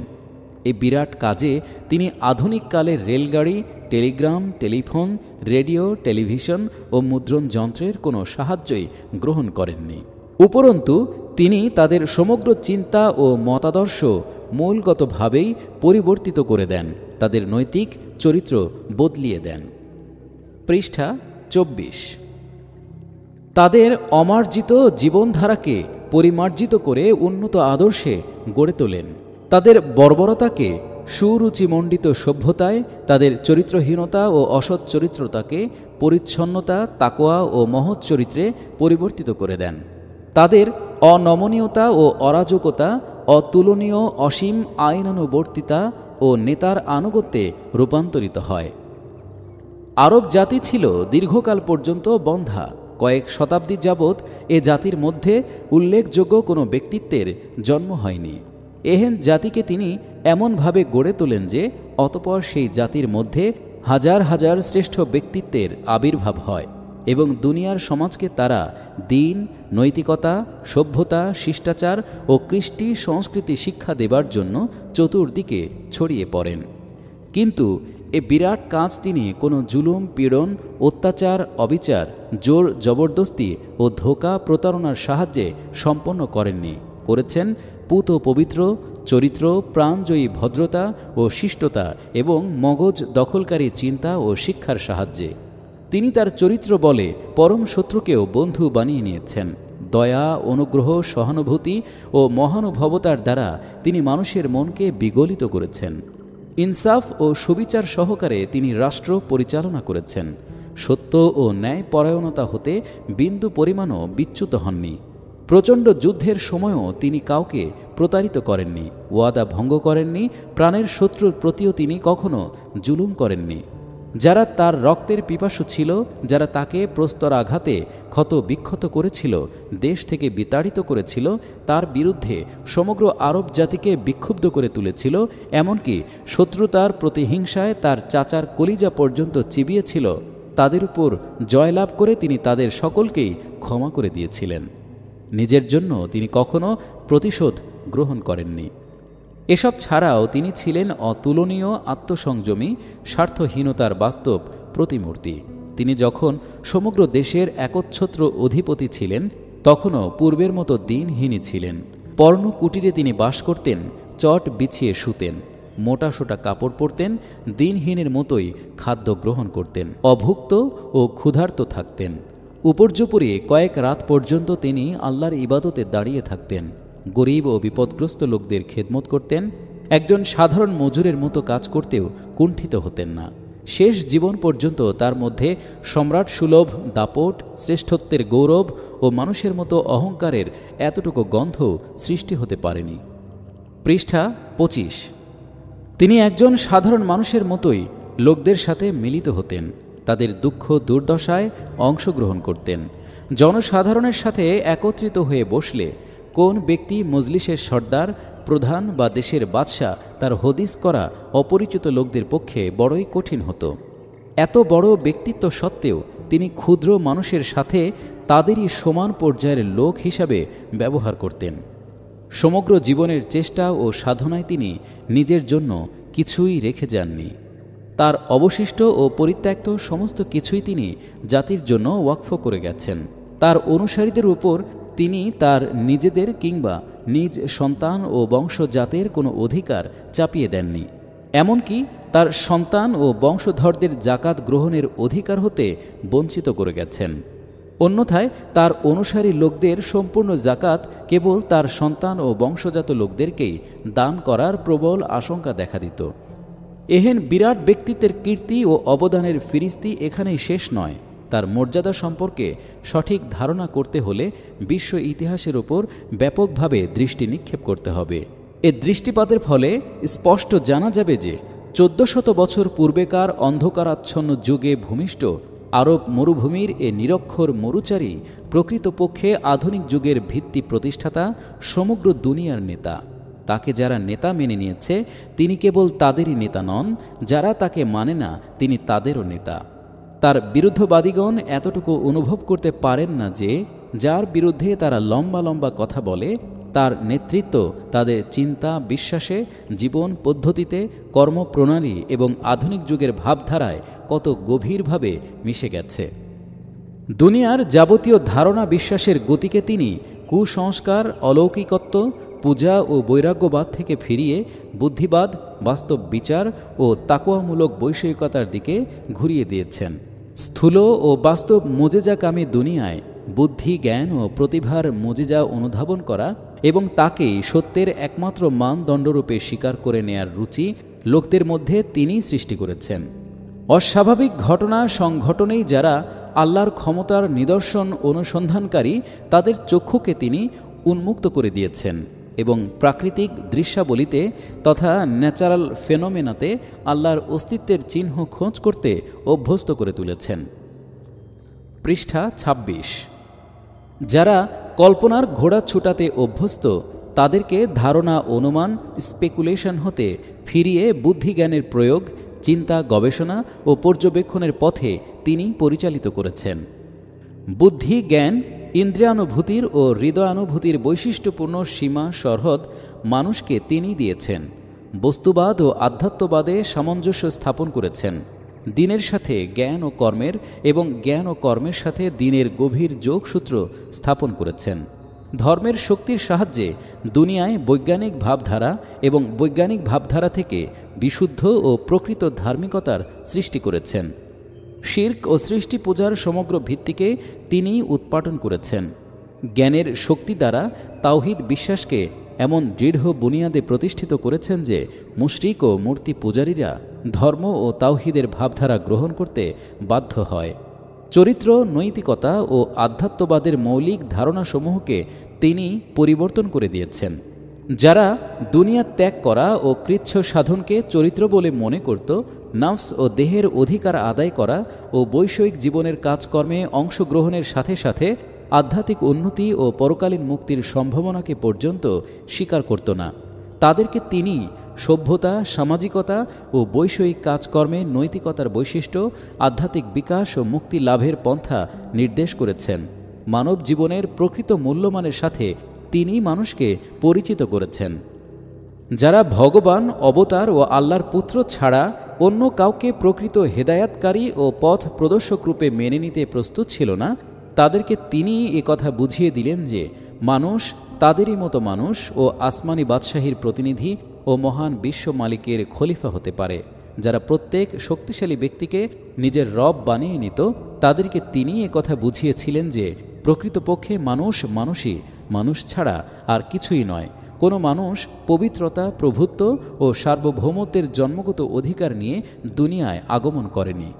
কারো ওপর মলিনতা, অপবিত্রতা, গোলামি ও পরাধীনতার জন্মগত কলঙ্ক লাগানো নেই। বস্তুত তার এই বিপ্লবী শিক্ষার ফলেই দুনিয়ায় মানুষের ঐক্য, একত্ব, সাম্য, গণতন্ত্র এবং আজাদির চিন্তা, কল্পনা ব্যাপক ব্যাপ্তি লাভ করতে পেরেছে।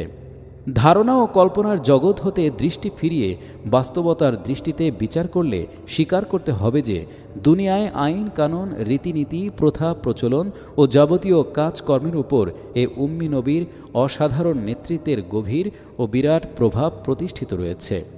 নৈতিক চরিত্র, সভ্যতা, সংস্কৃতি, পবিত্রতা ও পরিচ্ছন্নতা সম্পর্কে তার প্রচারিত অসংখ্য মূলনীতি সমস্ত দুনিয়ায় বিস্তার লাভ করেছে। সমাজ ও সামাজিক জীবন সম্পর্কে তিনি যেসব আইন ও বিধান রচনা করেছেন, দুনিয়া তার অনেক কিছুই গ্রহণ করে নিয়েছে, বর্তমানেও নিচ্ছে। পৃষ্ঠা ২৭। অর্থনীতি সম্পর্কে তার উপস্থাপিত আদর্শ ও মতবাদমূলক বিধানের ভিত্তিতে দুনিয়ায় অসংখ্য আন্দোলন গড়ে উঠেছে আর এখনও উঠছে। রাষ্ট্র ও সরকার পরিচালনার যে পন্থা ও পদ্ধতি তিনি অবলম্বন করেছিলেন, তার প্রভাবে দুনিয়ার রাষ্ট্র দর্শনেও রাজনৈতিক মতবাদের বিপ্লব সূচিত হয়েছে ও হচ্ছে। আইন ও ন্যায় বিচারের জন্য তিনি যেসব মূলনীতি রচনা করেছিলেন, তা দুনিয়ার সকল বিচার ব্যবস্থা ও আইন দর্শনকে গভীরভাবে প্রভাবান্বিত করেছে। বর্তমানেও তার প্রভাব নীরবে নিঃশব্দে বিস্তার লাভ করছে। যুদ্ধ, সন্ধি ও আন্তর্জাতিক সম্পর্ক সম্বন্ধের এক নবতর পর্যায় যিনি কার্যত দুনিয়ায় প্রবর্তন করেছিলেন, তিনি আসলে ছিলেন আরবের এক উম্মি নবী। অন্যথায় যুদ্ধেরও কোনো সংস্কৃতি ও শিষ্টাচার হতে পারে এবং বিভিন্ন জাতির মিলিত মনুষ্যত্বের বুনিয়াদেও দুনিয়ার কাজকর্ম সম্পন্ন হতে পারে, সেই সম্পর্কে এর পূর্বে দুনিয়াবাসী সম্পূর্ণ অজ্ঞ ছিল। মানব ইতিহাসের পটভূমিকায় এ আশ্চর্যজনক ব্যক্তির মহান ব্যক্তিত্ব এতদূর কালজয়ী মনে হয় যে প্রথম থেকে বড় বড় ঐতিহাসিক ব্যক্তি, বিশ্বের খ্যাতনামা হিরোগণকেও তার তুলনায় অত্যন্ত ম্লান ও ক্ষীণ মনে হয়। দুনিয়ায় শ্রেষ্ঠ ব্যক্তিদের ব্যক্তিত্বের কৃতিত্ব মানব জীবনের প্রথমত দুটি ক্ষেত্রেই প্রবলভাবে দেখা যায়। এটাকে অতিক্রম করা কারো পক্ষে সম্ভব হয়নি। এক শ্রেণীর লোক হচ্ছেন চিন্তা, কল্পনা ও নীতি মতবাদের বাদশা, বাস্তব কর্মশক্তি হতে একেবারেই বঞ্চিত। আর অপর শ্রেণী হচ্ছেন কর্মবীর, চিন্তা ভাবনার ক্ষেত্রে অত্যন্ত দুর্বল। কারো প্রতিভা রাজনৈতিক জ্ঞান, বুদ্ধি, ব্যবস্থাপনা পর্যন্তই সীমিত। কেউ নিছক সামরিক কৃতিত্ব ও দক্ষতার প্রতিরূপ। কেউ আবার সমাজ জীবনের বিশেষ একটি দিকের উপর এমনভাবে দৃষ্টি নিবদ্ধ করেছেন যে সমাজ জীবনের অপরাপর যাবতীয় দিক তার দৃষ্টির অন্তরালে চলে গেছে। কেউ শুধুমাত্র নৈতিকতা ও আধ্যাত্মিকতার উপরই গুরুত্ব আরোপ করেছে, কিন্তু জীবন, জীবিকা, অর্থনীতি, রাজনীতি সম্পর্কে সম্পূর্ণ গাফেল। কেউ নৈতিকতা ও আধ্যাত্মিকতাকে সম্পূর্ণ বর্জন করে কেবলমাত্র রাজনীতি ও অর্থনীতির উপর নির্ভরশীল হয়েছে। মোট কথা, ইতিহাসে কেবল একদেশদর্শী নেতা ও হিরোই পরিলক্ষিত হচ্ছে। কেবলমাত্র এ এক ব্যক্তিই হচ্ছেন এমন যার মধ্যে সকল প্রকার পূর্ণতা সমন্বয় লাভ করেছে। পৃষ্ঠা ২৮। তিনি নিজেই দার্শনিক, বিজ্ঞানী, নিজেই স্বীয় দর্শনকে বাস্তবে রূপায়িত করার প্রচেষ্টায় নিয়োজিত। তিনি আবার রাষ্ট্রনীতিবিদ, সমরাধ্যক্ষ, আইন প্রণেতা, নীতি ও চরিত্রের দীক্ষাগুরু, ধর্মীয় ও আধ্যাত্মিক নেতাও তিনি। মানব জীবনের সমগ্র দিকের উপর তার দৃষ্টি সম্প্রসারিত। ক্ষুদ্রাতি ক্ষুদ্র কোনো বিষয়ও তার দৃষ্টির অগোচরে থাকেনি। পানাহারে নিয়ম, শিষ্টাচার, দৈহিক পবিত্রতা ও শারীরিক পরিচ্ছন্নতার কায়দা কানুন হতে আন্তর্জাতিক বিষয় পর্যন্ত প্রত্যেকটি জিনিস সম্পর্কে তিনি সুস্পষ্ট পথনির্দেশ দান করেন, পথ প্রদর্শন করেন। নিজের মত ও আদর্শ অনুযায়ী স্বতন্ত্র এক সভ্যতা, সিভিলাইজেশন প্রতিষ্ঠিত করে দুনিয়াবাসীকে দেখিয়ে দিয়েছেন। জীবনের বিভিন্ন দিক ও বিভাগের মধ্যে এমনভাবে ভারসাম্য স্থাপন করেছেন যে কোথাও মাত্রাতিরিক্ততা বা ভারসাম্যহীনতা পরিলক্ষিত হয় না। মানব জগতে এরূপ ব্যাপক ব্যক্তিত্বের কোনো দৃষ্টান্ত কি কোথাও পাওয়া যাবে? দুনিয়ায় প্রায় সবকটি বড় বড় ব্যক্তিত্বই পরিবেশের সৃষ্টি, কিন্তু এ ব্যক্তির বৈশিষ্ট্য এদিক দিয়েও স্বতন্ত্র। তার ব্যক্তিত্ব গঠনের ব্যাপারে তার পরিবেশের কোনো প্রভাব দেখতে পাওয়া যায় না। উপরন্তু তদানীন্তন আরব দেশের পরিবেশে ঐতিহাসিক দৃষ্টিতে এরূপ সৃষ্টির কোনো প্রয়োজন প্রমাণ করা যেতে পারে না। খুব টানা হেঁচড়া করে বললেও এটুকু মাত্র বলা যেতে পারে, এটা অপেক্ষা অধিক কিছুই বলা যায় না যে ঐতিহাসিক আকর্ষণ এমন এক নেতার আবির্ভাবের দাবি করছিল, যিনি গোত্রীয় বিচ্ছিন্নতা খতম করে আরব জাতিকে এক অখণ্ড জাতিতে পরিণত করে দিবেন। সেই সাথে অন্যান্য দেশ জয় করে আরবদের অর্থনৈতিক কল্যাণ ও স্বাচ্ছন্দ্য বিধান করবেন। অন্য কথায়, একজন জাতীয়তাবাদী নেতার প্রয়োজন ছিল, যিনি তদানীন্তন আরবীয় বৈশিষ্ট্যের ধারক হবেন। জুলুম, নির্দয়তা, রক্তপাত, ধোঁকা, প্রতারণা প্রভৃতি সম্ভাব্য সকল উপায়ে নিজ জাতিকে সচ্ছল বানিয়ে দিবেন। তদুপরি একটি রাষ্ট্র ব্যবস্থার উদ্ভাবন ও সংগঠন করে অধস্তন পুরুষদের জন্য রেখে যাবেন। এছাড়া তদানীন্তন আরব ইতিহাসের ওপর কোনো তাগিদ কিছুতেই প্রমাণ করা যায় না। হেগেলের ইতিহাস দর্শন কিংবা মার্কসের ইতিহাসের বস্তুবাদী ব্যাখ্যার দৃষ্টিতে খুব বেশি বললেও এটুকুই বলা সম্ভব যে সেই সময়কার পরিবেশে এক জাতি ও রাষ্ট্র গঠনকারী একজন নেতার আবির্ভাব অপরিহার্য ছিল বা আবির্ভাব হতে পারত। পৃষ্ঠা 29। কিন্তু তা সত্ত্বেও তখনকার পরিবেশে এমন এক ব্যক্তিত্বের আত্মপ্রকাশ ঘটল যিনি উত্তম নৈতিক চরিত্র শিক্ষাদাতা, মানবতার পুনর্বিন্যাস সাধনকারী, মানুষের মন মগজ পরিশুদ্ধকারী এবং জাহিলি যুগের সকল প্রকার অন্ধত্ব, কুসংস্কার ও হিংসা বিদ্বেষ নির্মূলকারী ছিলেন, যার দৃষ্টি জাতি, বংশ ও দেশের সীমা চূর্ণ করে বিশ্ব মানবতা পর্যন্ত প্রসারিত ছিল, যিনি নিজের জাতির জন্য নয়, বিশ্ব মানবের জন্য এক নৈতিক, আধ্যাত্মিক, তামাদ্দুনিক ও রাজনৈতিক ব্যবস্থা কায়েম করেছিলেন, যিনি অর্থনৈতিক কাজকর্মে নাগরিক রাজনীতি ও আন্তর্জাতিক সম্পর্ক সম্বন্ধকে কল্পনার জগতে নয়, বাস্তব জগতে নৈতিকতার ভিত্তিতে প্রতিষ্ঠিত করে দেখিয়েছেন। আধ্যাত্মিকতা ও বাস্তবতার এমন ভারসাম্য ও সামঞ্জস্যপূর্ণ সমন্বয় সাধন করেছেন যে তার জ্ঞান, বুদ্ধি ও প্রতিভা সেদিনের মতো আজও সম্পূর্ণ নতুন। এমতাবস্থায় হেগেলীয় কিংবা মার্ক্সীয় দর্শন এর কি ব্যাখ্যা করতে পারে? এরূপ ব্যক্তিকে কি আরব জাহিলিয়াতের তদানীন্তন পরিবেশের উৎপাদন বলা যেতে পারে?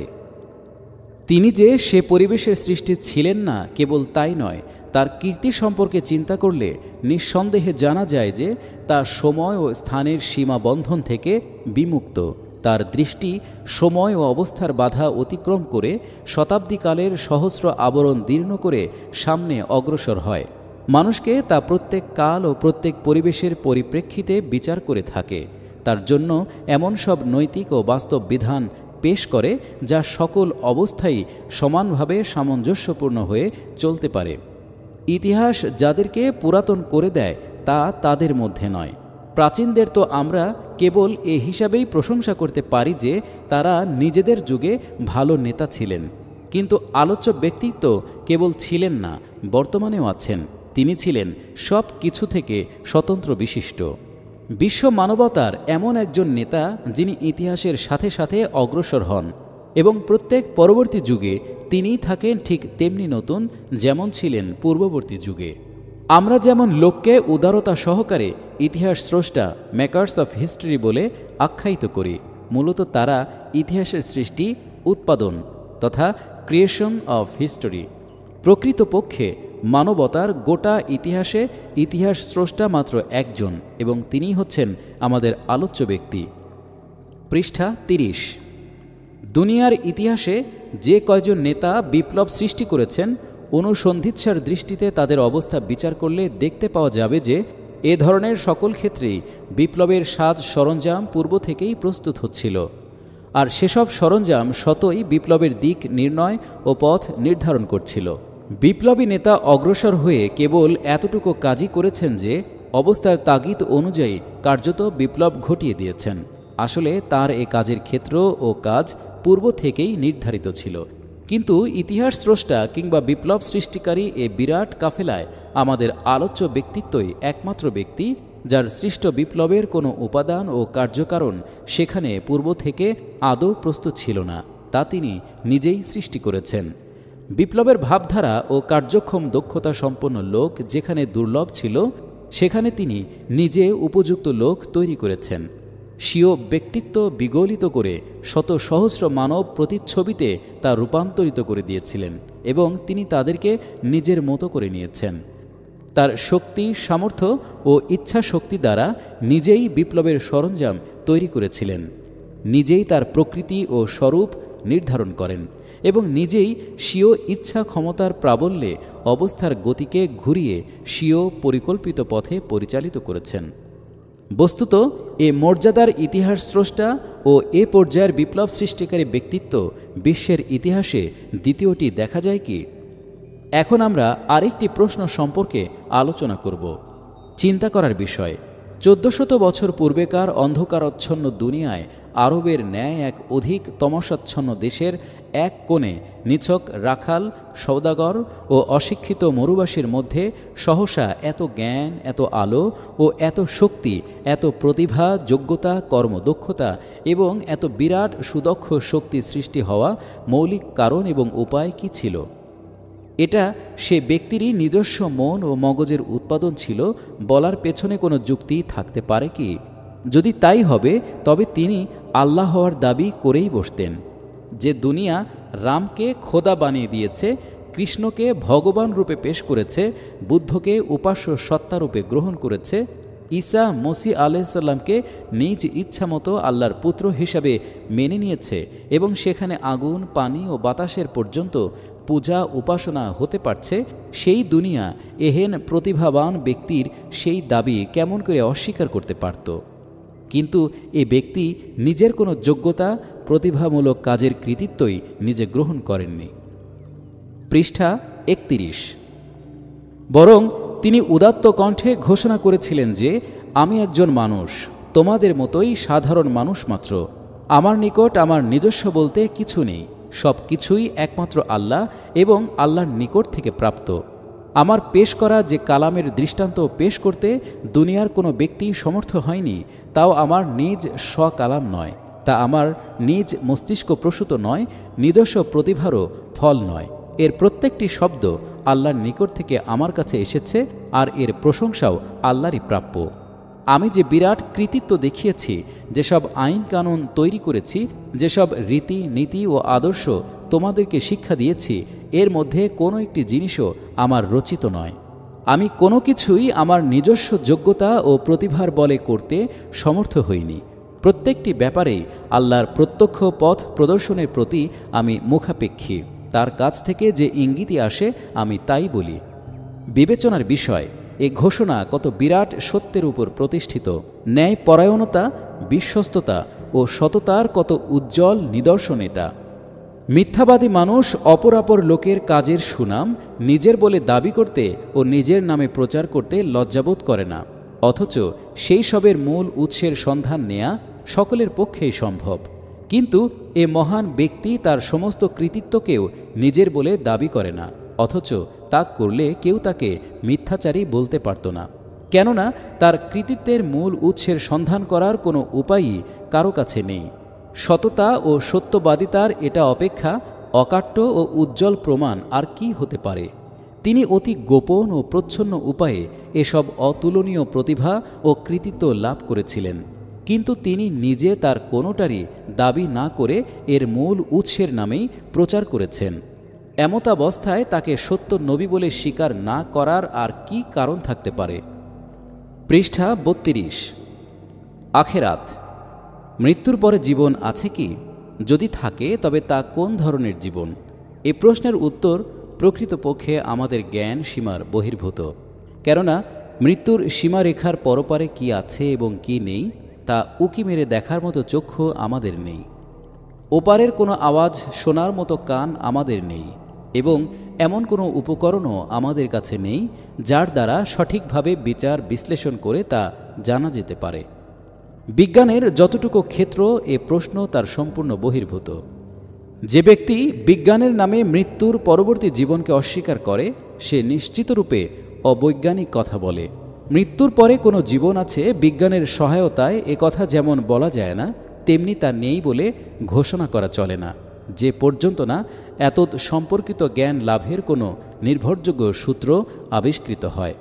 অন্তত পক্ষে তদ্বিধ নির্ভুল বৈজ্ঞানিক পদ্ধতি একমাত্র এটাই হতে পারে যে আমরা মৃত্যুর পরবর্তী জীবনকে স্বীকার বা অস্বীকার কোনোটাই করব না। কিন্তু বাস্তব জীবনে এ বৈজ্ঞানিক পদ্ধতি কি কার্যকরী? মোটেই নয়। বুদ্ধিমত্তার দিক দিয়ে কোনো একটা জিনিস সম্বন্ধে অবগত হওয়ার যাবতীয় উপকরণ হস্তগত না হওয়া পর্যন্ত না অথবা হাঁ সূচক কোনো সিদ্ধান্ত থেকে দূরে থাকা সম্ভব হতে পারে। কিন্তু কোনো জিনিসের সাথে যখন আমাদের কার্যপদ্ধতি স্থির করা ছাড়া কোনোই উপায় থাকে না, তখন তা অবশ্যই করতে হয়। দৃষ্টান্তস্বরূপ বলা যায়, কোনো এক ব্যক্তির সম্পর্কে আপনি কিছুই অবগত নন এবং তার সাথে আপনার কোনো কাজ কারবার করারও ইতিপূর্বে প্রয়োজন হয়নি। এমতাবস্থায় এ ব্যক্তি বিশ্বস্ত হওয়া না হওয়া সম্পর্কে কোনো সিদ্ধান্ত গ্রহণ করা আপনার পক্ষে সম্ভব হতে পারে না। কিন্তু উক্ত ব্যক্তির সাথে যদি আপনার কোনো কাজ কারবার করতে হয় তাহলে তাকে হয়তো বিশ্বাসযোগ্য কিংবা বিশ্বাস অযোগ্য মনে করে নিতে আপনি বাধ্য হন। আপনি নিশ্চয়ই বলতে পারেন যে বিশ্বাসী বা অবিশ্বাসী বলে প্রমাণিত না হওয়া পর্যন্ত আমি তার সাথে সন্দিগ্ধ অবস্থায় কারবার করব। কিন্তু বিশ্বাসী হওয়া সম্পর্কে সন্দিগ্ধ মনে আপনি যে কারবার তার সাথে করবেন বাস্তব ক্ষেত্রে তার ধরন অবিশ্বাস্য ব্যক্তির মতোই হবে। অতএব প্রকৃতপক্ষে স্বীকার ও অস্বীকার মধ্যবর্তী সন্দিগ্ধ অবস্থায় স্থিরীকৃত হতে পারে না। এর জন্য তো সুস্পষ্ট স্বীকার কিংবা চূড়ান্ত অস্বীকারই অপরিহার্য। পৃষ্ঠা ৩৩। সামান্য মনোনিবেশ ও গবেষণার দ্বারাই এটা আপনার বোধগম্য হবে যে মৃত্যুর পরবর্তী জীবন সম্পর্কিত প্রশ্নটি মাত্র একটি দার্শনিক প্রশ্নই নয়, বরং আমাদের বাস্তব জীবনের সাথে তার গভীর সম্পর্ক রয়েছে। যদি আমার এ ধারণা থাকে যে জীবনের সব কিছু এ পার্থিব জীবন পর্যন্তই শেষ এবং এরপর অপর কোনো জীবন নেই, তাহলে আমার নৈতিক ব্যবহার এক ধরনের হবে। আর যদি আমার ধারণা থাকে যে এরপর আরও একটি জীবন আছে যাতে আমার বর্তমান জীবনের হিসাব প্রদান করতে হবে এবং আমার এ জীবনের কার্যকলাপের ভিত্তিতেই সেখানে ভালো কিংবা মন্দ ফল গ্রহণ করতে হবে, তাহলে নিশ্চয়ই আমার নৈতিক কার্যপদ্ধতি পূর্বোক্ত ধরনের জীবন থেকে সম্পূর্ণ ভিন্ন হবে। এর উদাহরণ এভাবে বুঝুন, যেমন এক ব্যক্তি এ ধারণা নিয়ে ভ্রমণ করছে যে তাকে এখান থেকে করাচি পর্যন্ত যেতে হবে এবং করাচি পৌঁছার পর এ ভ্রমণের শুধু চির সমাপ্তি ঘটবে না, বরং সে সেখানে পুলিশ, আদালত এবং সওয়াল জবাব করার অধিকারী সকল শক্তির নাগালের বাইরে চলে যাবে। পক্ষান্তরে অপর এক ব্যক্তি এ ধারণা রাখে যে এখান থেকে করাচি পর্যন্ত তার সফরের প্রথম মঞ্জিল। এরপর তাকে সমুদ্রের পরপারে এমন এক দেশে যেতে হবে যে দেশের বাদশাহী এ দেশের বাদশাহ এবং তার অফিসে এ ব্যক্তি এ দেশে যা করেছে তৎ সম্পর্কিত সম্পূর্ণ গুপ্ত রেকর্ড সংরক্ষিত আছে। তার কৃতকর্ম অনুসারে কোন ধরনের ব্যবহার তার সাথে করা যেতে পারে তা উক্ত রেকর্ড পরীক্ষা করে সিদ্ধান্ত গ্রহণ করা হবে। এ দুই ব্যক্তির কার্য পদ্ধতিতে কী পরিমাণ পার্থক্য থাকবে তা আপনি সহজেই অনুমান করতে পারেন। প্রথম ব্যক্তি এখান থেকে করাচি পর্যন্ত সফরের উপযোগী পাথেয় সংগৃহীত করবে।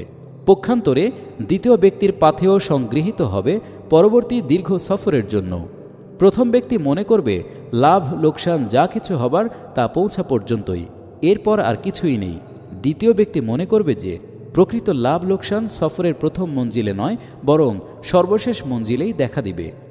প্রথম ব্যক্তি নিজের কার্যকলাপের সেই সমস্ত ফলাফলের প্রতি নজর রাখবে যা করাচি পৌঁছা পর্যন্ত প্রকাশিত হতে পারে, আর দ্বিতীয় ব্যক্তির মনোযোগ সেই সমস্ত ফলাফলের প্রতি থাকবে যা সমুদ্রের অপর পার্শ্বস্থ দেশে পৌঁছার পর প্রকাশিত হতে পারে। পৃষ্ঠা ৩৪। এ দুই ব্যক্তির কার্যপদ্ধতির মধ্যে পার্থক্য, ভ্রমণ সম্পর্কে তাদের ধারণা পার্থক্যেরই যে ফল তা সুস্পষ্ট। ঠিক এভাবেই মৃত্যুর পরবর্তী জীবন সম্পর্কিত ধারণা আমাদের বাস্তব জীবনের ধারা চূড়ান্তভাবে নির্ধারণ করে থাকে।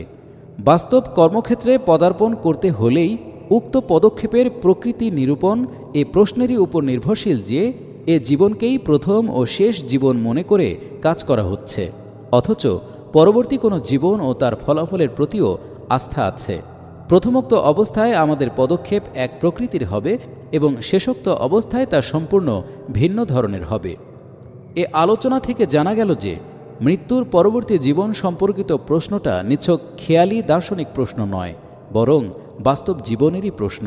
সুতরাং এ ব্যাপারে আমাদের সন্দিগ্ধ ও দোদুল্যমান মনোভাব গ্রহণ করার বিন্দুমাত্র অবকাশ নেই। সন্দিগ্ধ অবস্থায় জীবনযাপনের যে পদ্ধতি আমরা অবলম্বন করব তা অস্বীকারীর জীবন পদ্ধতির মতোই হবে। ফল কথা, মৃত্যুর পরে অন্য কোনো জীবন আছে কিনা এ সম্পর্কে কোনো সিদ্ধান্ত গ্রহণ করতে আমরা বাধ্য। বিজ্ঞান যদি আমাদেরকে এ বিষয়ে সাহায্য করতে অক্ষম হয় তবে আমাদেরকে বুদ্ধির আশ্রয় গ্রহণ করতে হবে। এখন বুদ্ধির সাহায্যে বিচার করার জন্য আমাদের কাছে কি উপকরণ আছে তাই আমরা সর্বপ্রথম যাচাই করে দেখব। আমাদের সামনে প্রথম উপকরণ হচ্ছে স্বয়ং মানুষ এবং দ্বিতীয় উপকরণ হচ্ছে বিশ্ব প্রকৃতি। আমরা মানুষকে এ বিশ্ব প্রকৃতির মধ্যস্থলে রেখে বিচার করে দেখব যে মানুষ হিসেবে তার সমস্ত দাবি দাওয়া সৃষ্টির বর্তমান পরিচালন ব্যবস্থায় মিটে যাচ্ছে, না কোনো দাবি অপূর্ণ থাকছে বলে তার জন্য একটি ভিন্ন ধরনের ব্যবস্থা প্রয়োজন হতে পারে। মানুষের দেহটাই বিচার করে দেখুন, তা বহু খনিজ পদার্থ তথা লবণ, পানি এবং গ্যাসের সমষ্টি। এর সাথে সমান্তরালভাবে সৃষ্টি জগতে মাটি, পাথর, লবণ, গ্যাস এবং অনুরূপ অন্যান্য জিনিস বিদ্যমান। এ সমস্ত জিনিসের স্ব কাজ করার জন্য বিধানের প্রয়োজন। উক্ত বিধান সৃষ্টি জগতের সর্বত্রই সক্রিয় এবং তা বাইরের পরিবেশে পাহাড়, নদী ও বায়ুকে যেমন স্ব দায়িত্ব পালনের পূর্ণ সুবিধা দিয়ে থাকে, তেমনি মানুষের দেহও ওই বিধানের অধীন কাজ করার অধিকার পায়। পৃষ্ঠা ৩৫। দ্বিতীয়ত, মানুষের দেহ চতুর্পার্শ্বস্থ দ্রব্যসমূহ থেকে খাদ্য গ্রহণ করে বর্ধিত ও প্রতিপালিত হয়। এ ধরনেরই বৃক্ষ, লতা, গুল্ম, ঘাস ইত্যাদি সমষ্টিসমূহের মধ্যেও বর্ধনশীল দেহধারীদের প্রয়োজনীয় বিধানের অস্তিত্ব দেখা যায়। তৃতীয়ত, মানুষের দেহ জীবন্ত ও স্বেচ্ছায় নড়াচড়া করে, নিজের খাদ্য নিজেই সংগ্রহ করে, নিজের রক্ষণাবেক্ষণ নিজেই করে থাকে এবং নিজের বংশ বিস্তারেরও ব্যবস্থা করে থাকে। সৃষ্টি জগতে এ ধরনেরও বিভিন্ন জীবন বিদ্যমান রয়েছে। জল, স্থল ও বায়ুমণ্ডলে এমন অসংখ্য জীবজন্তুর সন্ধান পাওয়া যায়, যাদের সামগ্রিক জীবনের উপর পরিব্যাপ্ত থাকার উপযোগী বিধানও ওই সমস্ত জীবন্ত অস্তিত্বের উপর পূর্ণভাবে ক্রিয়াশীল। এসবের ঊর্ধ্বে অন্য ধরনের আরও একটি সত্তা মানুষের আছে, যাকে আমরা নৈতিক জীবন বলে অভিহিত করি। তার মধ্যে ভালো ও মন্দ কাজ করার অনুভূতি আছে, ভালো মন্দের পার্থক্য বোধ আছে, ভালো কিংবা মন্দ কাজ অনুসন্ধান করার শক্তি আছে এবং কৃতকর্মের ভালো কিংবা মন্দ ফল প্রকাশ্যভাবে লাভ করার একটি প্রকৃতিগত বাসনাও তার মধ্যে বিরাজ করছে। জুলুম, ইনসাফ, সত্যবাদিতা ও মিথ্যা, হক ও না হক, দয়াশীলতা ও নির্মমতা, কৃতজ্ঞতা ও কৃতঘ্নতা, দানশীলতা, কার্পণ্য ও বিশ্বাসঘাতকতা ইত্যাদি শ্রেণীর নৈতিক গুণাগুণসমূহের মধ্যেও মানুষ প্রকৃতিগতভাবেই পার্থক্য করে থাকে। এসব গুণ কাল্পনিক নয়, বরং মানুষের বাস্তব জীবনে এটা ক্রিয়াশীল রূপে পরিদৃষ্ট হয় এবং কার্যত এদের প্রভাব মানুষের তামাদ্দনিক জীবনে প্রকাশিত হয়। অতএব মানুষ জাতি স্বভাবতই দৈহিক কাজের ফলাফলের ন্যায় নৈতিক কাজের ফলাফল লাভ করার প্রয়োজনীয়তাও তীব্রভাবে অনুভব করে। কিন্তু সৃষ্টি জগতের পরিচালন ব্যবস্থার প্রতি সন্ধানী দৃষ্টি নিক্ষেপ করে দেখুন, মানুষের নৈতিক কার্যকলাপের ফলাফল পূর্ণরূপে এখানে প্রকাশিত হতে পারেনি। আমি আপনাদেরকে পূর্ণ আত্মবিশ্বাসের সাথে জ্ঞাপন করছি যে এখানে তার বিন্দুমাত্র সম্ভাবনা নেই, কেননা আমাদের জানা মতে নৈতিক জীবনের অধিকারী অপর কোনো সৃষ্টির সন্ধান পাওয়া যায় না। সারাটি বিশ্ব প্রাকৃতিক বিধান অনুসারে পরিচালিত হচ্ছে। নৈতিক বিধান এর কোনো অংশেই কার্যকরী রূপে দৃষ্ট হচ্ছে না। এখানে টাকার ওজন এবং মূল্য দুই আছে, কিন্তু সত্যকে ওজন করা যায় না, তার মূল্যও নির্ধারণ করা চলে না। পৃষ্ঠা ৩৬। এখানে আমের বীজ থেকে সর্বদা আম বৃক্ষ অঙ্কুরিত হয়, কিন্তু সত্যের বীজ বপনকারীদের প্রতি কখনো পুষ্পবৃষ্টি আর কখনো জুতা বর্ষণ হয়ে থাকে। এখানে দৈহিক অস্তিত্ব সম্পন্নদের জন্য নির্দিষ্ট বিধান আছে এবং সেই বিধান অনুযায়ী সর্বদা ফলাফল প্রকাশিত হয়, কিন্তু নৈতিক কার্যসমূহের জন্য এমন কোনো নির্দিষ্ট বিধান নেই যাতে ফলাফল সর্বদা একই ধরনের হতে পারে। প্রাকৃতিক নিয়ম মেনে চলার দরুন নৈতিক ফলাফল কখনো পাওয়া যাবে যতটুকু প্রাকৃতিক বিধানের অধীন সম্ভব। কখনো এরূপ হয়ে থাকে যে কোনো একটি নৈতিক কাজ এর স্বাভাবিক পরিণতিস্বরূপ একটি বিশেষ ফলের সম্ভাবনাময় হওয়া সত্ত্বেও প্রাকৃতিক বিধানের সংমিশ্রণে এর ফল সম্পূর্ণ ভিন্নরূপ হয়ে যায়। মানুষ নিজেই তাদের তামাদ্দুনিক ও রাজনৈতিক ব্যবস্থার মাধ্যমে তাদের কার্যকলাপসমূহের এক বাধা ধরা ফল প্রাপ্তির যৎ সামান্য চেষ্টা করেছে, কিন্তু এ চেষ্টা অত্যন্ত সীমাবদ্ধ এবং বিরাট ত্রুটিপূর্ণ। একদিকে প্রাকৃতিক বিধান ও চেষ্টাকে সীমাবদ্ধ এবং ত্রুটিপূর্ণ করে রেখেছে এবং অপরদিকে মানুষের স্বাভাবিক দুর্বলতাসমূহ এ ত্রুটিকে আরও বৃদ্ধি করে দিয়েছে। আমি আমার বক্তব্য কয়েকটি দৃষ্টান্তের সাহায্যে পরিষ্কার করতে চাই। এক ব্যক্তি যদি অন্য এক ব্যক্তির শত্রুতা করে এবং তার ঘরে অগ্নিসংযোগ করে, তবে তার ঘর জ্বলে যাবে। এটা এ কাজের প্রাকৃতিক পরিণতি। এর নৈতিক ফলস্বরূপ অগ্নিসংযোগকারীর সেই পরিমাণ শাস্তি পাওয়া উচিত যে পরিমাণ ক্ষতি উক্ত পরিবারটির হয়েছে। কিন্তু এ ফল প্রকাশিত হওয়া কয়েকটি শর্তের উপর নির্ভরশীল, যথা অগ্নিসংযোগকারীর সন্ধান পাওয়া, তাকে গ্রেপ্তার করতে পুলিশের সক্ষম হওয়া, তার অপরাধ প্রমাণিত হওয়া, আদালতের পক্ষে ক্ষতিগ্রস্ত পরিবার ও তাদের পরবর্তী বংশধরদের ক্ষতির সঠিক হিসাব নির্ধারণ সম্ভব হওয়া এবং ন্যায়পরায়ণতার সাথে তাকে ঠিক পরিমাণ মতো দণ্ড দান করা। এ সমস্ত শর্তের কোনো একটিও পূরণ না হলে হয় নৈতিক ফল আদৌ প্রকাশিত হবে না, আর না হয় তা খুবই সামান্য প্রকাশিত হবে। এমনও হওয়ার সম্ভাবনা আছে যে নিজের শত্রুকে সমূলে ধ্বংস করে সেই ব্যক্তি দুনিয়াতে পরম সুখে বর্ধিত ও প্রতিপালিত হতে থাকবে। এটা থেকেও একটি বড় ধরনের উদাহরণ নেওয়া যাক। মুষ্টিমেয় কয়েকজন লোক নিজেদের জাতির উপর প্রভাব বিস্তার করে বসে এবং সমগ্র জাতি তাদের নির্দেশ অনুসারে চলতে থাকে। এ অবস্থার সুবিধা গ্রহণ করে তারা জনমনে উৎকট জাতি পূজার রোগ ও সাম্রাজ্যবাদের তীব্র আকাঙ্ক্ষা জাগ্রত করে এবং চতুর্পার্শ্বস্থ জাতিসমূহের সাথে যুদ্ধ বাধায়। ফলে লক্ষ লক্ষ লোক নিহত হয়। পৃষ্ঠা 37। সমগ্র দেশ ধ্বংসের কবলে পতিত হয় এবং এর প্রভাব পরবর্তী কয়েক পুরুষ পর্যন্ত বিস্তৃত হয়। এ মুষ্টিমেয় লোক যে বিরাট অপরাধে অপরাধী, তার যথাযোগ্য ও ন্যায়সঙ্গত শাস্তি এ পার্থিব জীবনে তারা পাবে বলে মনে করা যায় কি? যদি তাদের দেহের গোশতসমূহ চেঁচে ফেলা যায় কিংবা জীবন্ত অগ্নিকুণ্ডে নিক্ষেপ করা যায়, অথবা মানুষের সাধ্যানুযায়ী অন্য কোনো কঠিনতম শাস্তিও দেয়া হয়, তথাপি কোটি কোটি মানুষ এবং তাদের বংশধরদের যে অনিষ্ট সাধন তারা করেছে তার তুলনায় প্রদত্ত শাস্তি অতি নগণ্যই হবে। বস্তুত বর্তমান জগৎ যে প্রাকৃতিক বিধানের অধীনে পরিচালিত হচ্ছে, এতে উপরোক্ত অপরাধের যোগ্য শাস্তিদানের কোনোই উপায় নেই। পক্ষান্তরে ওই সমস্ত লোকের কথাও চিন্তা করুন যারা মানব গোষ্ঠীকে সত্য এবং ন্যায়ের শিক্ষাদান করেছেন, জীবনযাপনের উজ্জ্বল পথ প্রদর্শন করেছেন, যাদের দানে অসংখ্য মানুষ পুরুষানুক্রমে কল্যাণ লাভ করে আসছে এবং আরও পরবর্তী কত শতাব্দী পর্যন্ত লাভ করবে তার ইয়ত্তা নেই।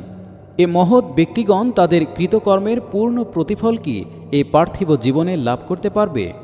আপনি কি ধারণা করতে পারেন যে বর্তমান প্রাকৃতিক বিধানের অধীন এক ব্যক্তি তার এমন সমস্ত কাজের পূর্ণ প্রতিফল লাভ করতে পারে যার প্রতিক্রিয়া তার মৃত্যুর পরও শত সহস্র বছর পর্যন্ত স্থায়ী থাকে এবং অসংখ্য মানুষকে পরিব্যাপ্ত করে নেয়? উপরোক্ত আলোচনা থেকে প্রতিপন্ন হয় যে প্রথমত, বিশ্বের বর্তমান ব্যবস্থা যে বিধানের দ্বারা নিয়ন্ত্রিত হচ্ছে তাতে মানুষের নৈতিক কার্যকলাপের পূর্ণ ফল লাভ করার কোনোই অবকাশ নেই। দ্বিতীয়ত, এখানকার স্বল্পকালীন জীবনে মানুষ যে সমস্ত কাজ করে থাকে তার প্রতিফল এত সুদূর প্রসারী এবং দীর্ঘস্থায়ী যে তা সঠিকভাবে ভোগ করার জন্য তার হাজার হাজার বরং লক্ষ লক্ষ বছর দীর্ঘায়ুর প্রয়োজন। কিন্তু বর্তমান প্রাকৃতিক বিধানের অধীন মানুষের এত দীর্ঘায়ু হওয়া সম্ভব নয়। এ আলোচনা থেকে এটাও প্রমাণিত হয় যে মানব সত্তার মৃত্তিক আঙ্গিক ও জৈবিক উপাদানসমূহের জন্য বর্তমান প্রাকৃতিক বিশ্বের স্বাভাবিক বিধানসমূহই যথেষ্ট, কিন্তু নৈতিক দিকের জন্য এ দুনিয়ার জীবন মোটেই যথেষ্ট নয়। এর জন্য এমন একটি বিশ্বজনীন ব্যবস্থার প্রয়োজন যেখানে নৈতিক বিধানই হবে প্রভাবশীল ও ভিত্তিগত বিধান এবং প্রাকৃতিক বিধান এর অধীনে থেকে সহায়ক হিসেবে কাজ করবে। পৃষ্ঠা 38।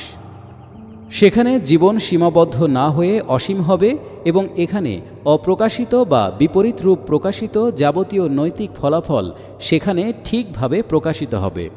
সেখানে সোনা ও রূপার স্থলে সততা ও সত্যবাদিতার মূল্য ওজন হবে। সেখানে অগ্নি শুধু তাকেই দগ্ধ করবে নৈতিক কারণে যার দগ্ধ হওয়া উচিত। সেই স্থান সৎ লোকদের জন্য সুখময় এবং অসৎ লোকদের জন্য দুঃখময় হবে। বুদ্ধিমত্তা ও প্রকৃতি নিঃসন্দেহে এ ধরনের একটি জগৎ ব্যবস্থার দাবি করে। বুদ্ধিমত্তা আমাদেরকে হওয়া উচিত পর্যন্ত পৌঁছিয়ে দিয়েই তার কর্তব্য শেষ করে। এখন প্রকৃতপক্ষে এ ধরনের কোনো জগৎ আছে কিনা সেই সম্পর্কে আমাদের বুদ্ধি ও বিদ্যা উভয়ই কোনো চূড়ান্ত রায় প্রদান করতে সমর্থ নয়। এ ব্যাপারে একমাত্র পবিত্র কুরআনই আমাদের সাহায্য করে। তার ঘোষণা এই যে, তোমাদের বুদ্ধিমত্তা ও প্রকৃতি যে জিনিসের দাবি করে প্রকৃতপক্ষে হবেও তাই। বর্তমান প্রাকৃতিক নিয়মের দ্বারা পরিচালিত জগৎ একদিন শেষ হয়ে যাবে এবং এক ভিন্ন ধরনের জগৎ ব্যবস্থা স্থাপিত হবে, যার অধীন আসমান, জমিন এবং সকল জিনিসই ভিন্ন রূপ ধারণ করবে। অতঃপর সৃষ্টির প্রথম দিন থেকে কিয়ামতের পূর্ব পর্যন্ত যত মানুষ দুনিয়াতে জন্ম লাভ করেছে তাদেরকে পুনরুত্থিত করা হবে এবং একই সময় সকলকে আল্লাহ তাআলার সামনে হাজির করা হবে। সেখানে প্রত্যেক ব্যক্তি, প্রত্যেক জীব এবং সমগ্র মানব গোষ্ঠীর পূর্ণ কার্যকলাপের রেকর্ড ভুল ত্রুটিবিহীন অবস্থায় পেশ করা হবে। প্রত্যেক ব্যক্তির প্রতিটি কাজে যা এবং যতটুকু প্রতিক্রিয়া এ দুনিয়াতে দেখা দিয়েছে তার পূর্ণ বিবরণী মজুদ থাকবে। এসব কার্যকলাপের সাথে সংশ্লিষ্ট সকল মহলই সাক্ষীর কাঠগড়ায় দণ্ডায়মান হবে। মানুষের কথা এবং কাজ দ্বারা যাদের উপর সামান্যতম আঁচড়ও লেগেছে তারাও স্ব তালিকা পেশ করবে। মানুষ তার নিজের হাত, পা, চোখ ও অন্যান্য অঙ্গ প্রত্যঙ্গকে কোন ধরনের কাজে ব্যবহার করেছিল এরা তার সাক্ষ্যদান করবে। অতঃপর সর্বশ্রেষ্ঠ বিচারক এক কার্যবিবরণীর প্রতি পূর্ণ ন্যায়পরায়ণ দৃষ্টি রেখে তার রায়দান করবেন। তাতে কে কী পরিমাণ পুরস্কার বা শাস্তি পাওয়ার যোগ্য তার ঘোষণা করবেন।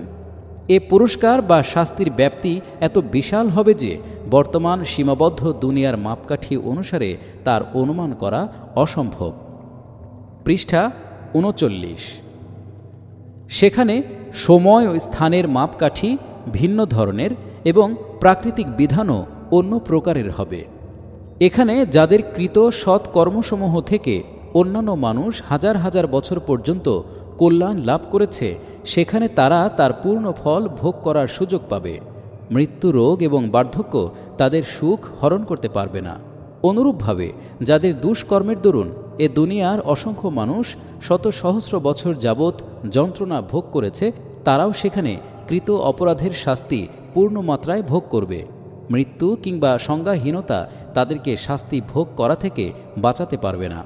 এমন এক জীবন ও জগতের সম্ভাবনা যারা অস্বীকার করে তাদের চিন্তাশক্তির সংকীর্ণতার জন্য আমার দুঃখ হয়। যদি আমাদের বর্তমান বিশ্বের পক্ষে বর্তমান প্রাকৃতিক বিধান সহকারে আমাদের সামনে মজুদ থাকা সম্ভব হয়ে থাকে তবে এরপরে অপর একটি জগৎ অন্য ধরনের বিধান সহকারে অস্তিত্বশীল হওয়া অসম্ভব হওয়ার কি কারণ থাকতে পারে? অবশ্য এ সম্পর্কে নিশ্চয়তা দানের জন্য কোনো বাস্তব প্রমাণ পেশ করা সম্ভব নয়। তার জন্য গায়েবের প্রতি তথা অদৃশ্যের প্রতি বিশ্বাস থাকা একান্ত আবশ্যক। সমাপ্ত সমাপ্ত সমাপ্ত সমাপ্ত সমাপ্ত সমাপ্ত সমাপ্ত সমাপ্ত সমাপ্ত সমাপ্ত